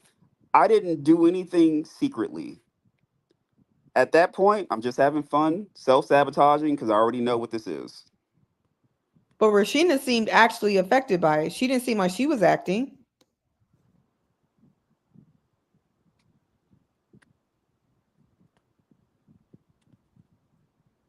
Okay, well then she's a brilliant actress. Her emotions that she showed outside, I think outside the pool, talking to what's his name? Justin? Justin, yeah. Mhm. I don't think Justin was acting. I can't say that. I think he's genuine. So So, your fail said different. question. So then was leaving the Lake House? retreat, right? Was that acting? No. Okay. You see why you're confusing us? I knew she was gonna say No, something. that wasn't. I mean, but I think when I like if I do like a Kojo format interview, right, and I just help you guys understand my origin story and like I said this on the show, but it didn't air. I wear my scars very well. I've been through a lot, but I don't look like I've been through a lot. Mm, And I think once I begin to share a little bit more about that kind of stuff, you'll understand. When you find out what happened at the lake house, it had nothing to do with the ladies. That is why Patrice said it has nothing to do with us. There was an altercation with production that led to me leaving the house. Got it. and when you left, obviously, some of the ladies felt like you weren't really communicating with them in the fashion that they needed. Did you Mhm. communicate with them before leaving? A few of them, yes. Okay. They A came few. to the door. I was packing my stuff, and I didn't open the door, but I did explain to them that I'm leaving. Yes. So you explained behind the door. Yeah. There were like 5 cameras there. I needed a moment. I I don't get you. understand when you need a moment. I'm not built to be on TV and have all these cameras in my face chasing me and like that makeup. I was sweating profusely. I'm not used to, I have never worn makeup before in my life. All of that was a lot. Not Mm, being able to use the bathroom when I needed to. I couldn't eat. They just kept feeding me alcohol. You got to redo scenes. They're holding up cue cards and iPads telling you to say this, to say that, say it again. It's mm, a lot. It's just too much sometimes. that's that. I, So, I've worked hard. You said something that was true. I'm a control freak. Well, I worked hard to be in control of my life. mm, And that process, I had no control over my life. mm. Not even controlled to leave? I got to tell you what I got to tell you what really happened with that, and then it may make sense to you. I'm hoping that it will. But Never and we're Ready to Love History has someone left and come back, right? So that tells you something truly happened where they were like, yeah, we want you to come back. Don't leave. There's a lot more to that particular scene. When you do the interview, will you expand on that? Yeah, Will you absolutely. Yeah. Yeah. Okay. Mhm. So make sure. Yep. So, what a person from your background, because I feel like this is the same thing I said about Alexis, and I have to wonder it with you. Did you look into Ready to Love before you came on? Yeah, I was a fan. But did you think you were going to have control over the editing or your time? Yeah, I'm gonna be honest with you. I didn't think it was like this stringent, where you could not have control. I didn't know that. I've never worked in Hollywood. I'm a techie. I deal with data scientists, PhDs. Like I don't deal with like the people in production. In my assessment, they work a very hard life. That's like 10, 15-hour days. Hmm. I haven't done that since like my teens. So that kind of like demand and stress was a lot to deal with. I can see that. I mean, you wouldn't see that from the show, but I think, and maybe you never watched Kojo's channel or any of the other channels on YouTube, but for the last couple of seasons, that's something they talk about all the time, is the demands and Yeah. Well, let me answer that. In all fairness, I didn't know YouTube had channels talking about TV shows. I don't watch a lot of TV. I watch a few shows. I'm typically reading a book or coding or doing something like that, inventing something. But I didn't know this was a whole thing. That's why I'm in the chats. It's a little fascinating, if you ask me. I wrote a code for a bot to kind of find my name so I can really find what people were saying. But I didn't know this was a thing. This is interesting. no, Wait, why wait, would wait, you wait, do wait, So wait. Wait, you wrote a code for a bot to find your name, but you ain't write a bot to find out about the show, sir. No, I was a fan of the show. What I'm saying is I didn't know like you had a YouTube channel critiquing the show and episodes of the show and others. I didn't know that was something big on YouTube. so you did limited research. I don't think That's I what. did Yeah, thank limited. you. That's it. I think that? Right, there's which is fine, ignorance, right? I just didn't know. It's which is fine, ignorance. because I think all of us had this original place where we all discovered either Kojo or Little Black Book at some point in our journey on either of these shows, and once we discovered it, we're like, wow, this exists. But I think what you just said, that you made a bot to search your name, goes back, and this may be the lawyer in me, but this goes back to the question that you posed: what do I gain by leaking the audio that Vanessa, you gain because you care in some way. You're interested. I'm not going to go as far as you're interested in what people think. We all are, right? And so I don't know why about wouldn't that. it benefit you to have Vanessa look crazy? I don't think I had been. Well, one, that's insinuating that I released it, and I'm maintaining that I didn't do that. Two, Not to maintain. yeah, no, I'm serious. I would say I have been honest so far. If I did it, I just say, yeah, I did it. The other thing is, uh, I didn't know there were so many platforms. Some people have 32 views, some people have hundreds of views, then there's thousands of views. I needed help. I can't go through all of those channels and get that information like that. So my This That's is how I question. fair. found like just Rhonda. She's hilarious. I found Married 10 Years. She's she's pretty good. I found I never heard of Coed. Just Rhonda. You finding people I ain't found. Who are these people? Just Rhonda 01 is hilarious. Mm-hmm. You about to put me on? I don't know Just Rhonda. Who You else? need Who to else go you look got? her up. I mean, when I tell you I was rolling, I was like, this is hilarious. It was really funny. Okay. So, what made you want to come on the show? What were you looking to get out of it? I do plan to answer that, Sean. I'm not deliberately being evasive. I do want to save some content for when I give a full interview. Fair enough. And I'm going to be very honest about why I did it. Gotcha. Well, since this was on the reunion, so this lady, the lady that you're engaged to now, she was there before the show and after the show. Correct. Do you want to talk about that? Because that sounded crazy too. It's not crazy. I do plan to talk about it. I got to get her more comfortable with this discussion. But we weren't dating while I was also doing the show.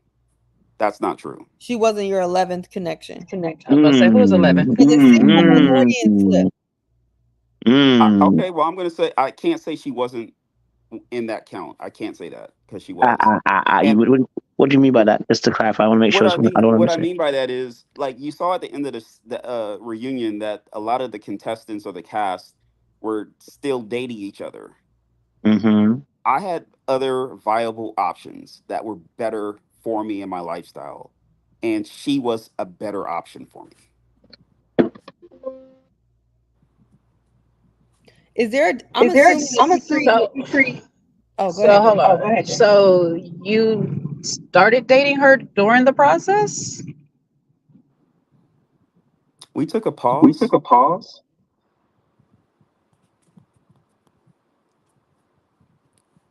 Before or during the process, you took a pause. Before and during. Okay. I've asked her to come on Kamisha's channel with me. She's thinking about it. I'm assuming you don't treat her the way you treated or acted on the show. So is there a disconnect, or have you guys ever talked about like how you're acting in real life versus what you've done on the show? Well, can I have an example of that? I mean, we can go with the last example of the petrified rose, or sending everybody the same text out in the open, or just any of the list of things. I'm assuming that you don't do that with her. But I know, like, if I had a fiance and I saw him act this way on a show, I'm gonna want to know, is this because it was a show, or is this something that I need to be concerned about? Right, that's fair. Factually, I've never given or shown any other woman a petrified rose. So this was the first time. And then I am a man of singular focus. I make a goal and I pursue it, and it's like my hunt, right? So I have never dated multiple women like this. I don't think I'll ever put myself, if I wasn't with her, I would not put myself through something like this again. So, question. You said your home, you do have petrified roses decorating your home? Well, it's just a display. It's not all throughout the house. Okay, so you have a display. See, in that case, if you have a display, it means something to your home. I would not have seen it as a dried flower as rejection, since it is something that you wish to keep. Right. So that would have confused me if I knew how you felt and kept petrified roses, that bringing one to an event means the end of a relationship. Yeah.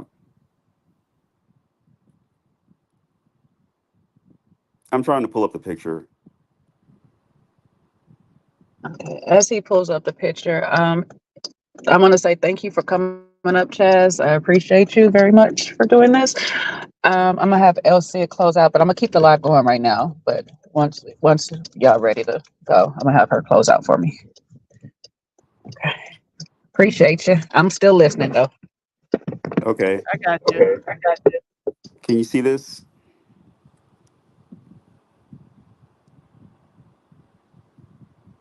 You see it? I don't know what I'm looking at. Oh, in the back. Yeah. You see me and what I'm sitting next to in my house? Mm-hmm. So you pulled it from there? Yeah. Uh-oh, Jada made it just you. Place it back up again, Chaz. Can you hear me? I hope you hold can hear on. me. We can hear you, Jay. Okay. Got it. Understood. See, in a display like that and in such prominence, I would not have thought that present or bringing that rose or having that around meant the end of a relationship or meant anything negative. I would have thought it meant prominence, since it has a prominent place in your home. Mm-hmm.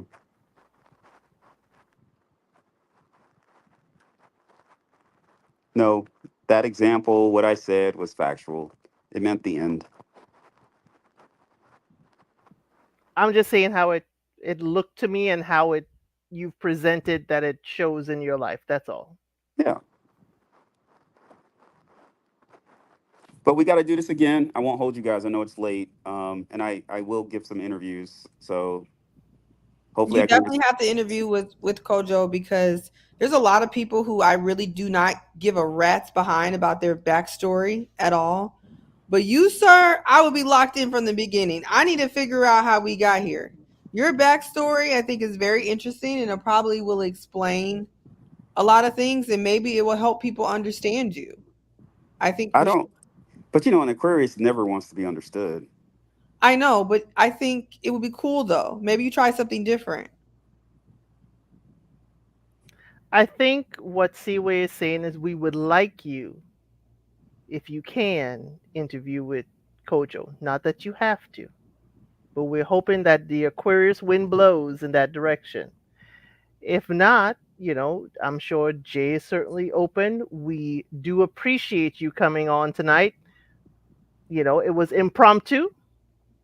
You were very open with what you can say and what you can't say, and we will certainly, as Seaway said, be locked in with a future interview, and we hope it's with Kojo. If not, we will certainly wish you all the best. Anywhere where someone's going to ask you a real question. If you're You know, I going, reached out to Married to 10 Years. I asked her if she would interview me. she says she doesn't do interviews from what I know, but Sean would know better. I remember she said that, but Yeah, no, she doesn't. But I think we should just close this chapter. Yeah. And let Elsid finish. You know, All right. I don't want to get into the muddy the waters of who should interview who. Right. So what we're going to close out tonight is that, you know, everyone, this is a show. This is a production. It is meant to entertain. It is meant to keep you coming back week after week. This was the second part of the reunion. This was the, I guess, close the curtains moment. And while they close the curtains, we are certainly glad that Chaz, you know, opened the curtains and certainly spoke with us tonight. So we will be back for other shows. There will be Martha's Vineyard will be on Monday, as Jay said before. She and Sean and Kojo reviews those. So please come back, and on your way out, like the live, share, and please subscribe and join the membership, okay? See you at the next show. Thanks, everyone. Have a good night. Thank you, everybody. Good night, everybody. Take care.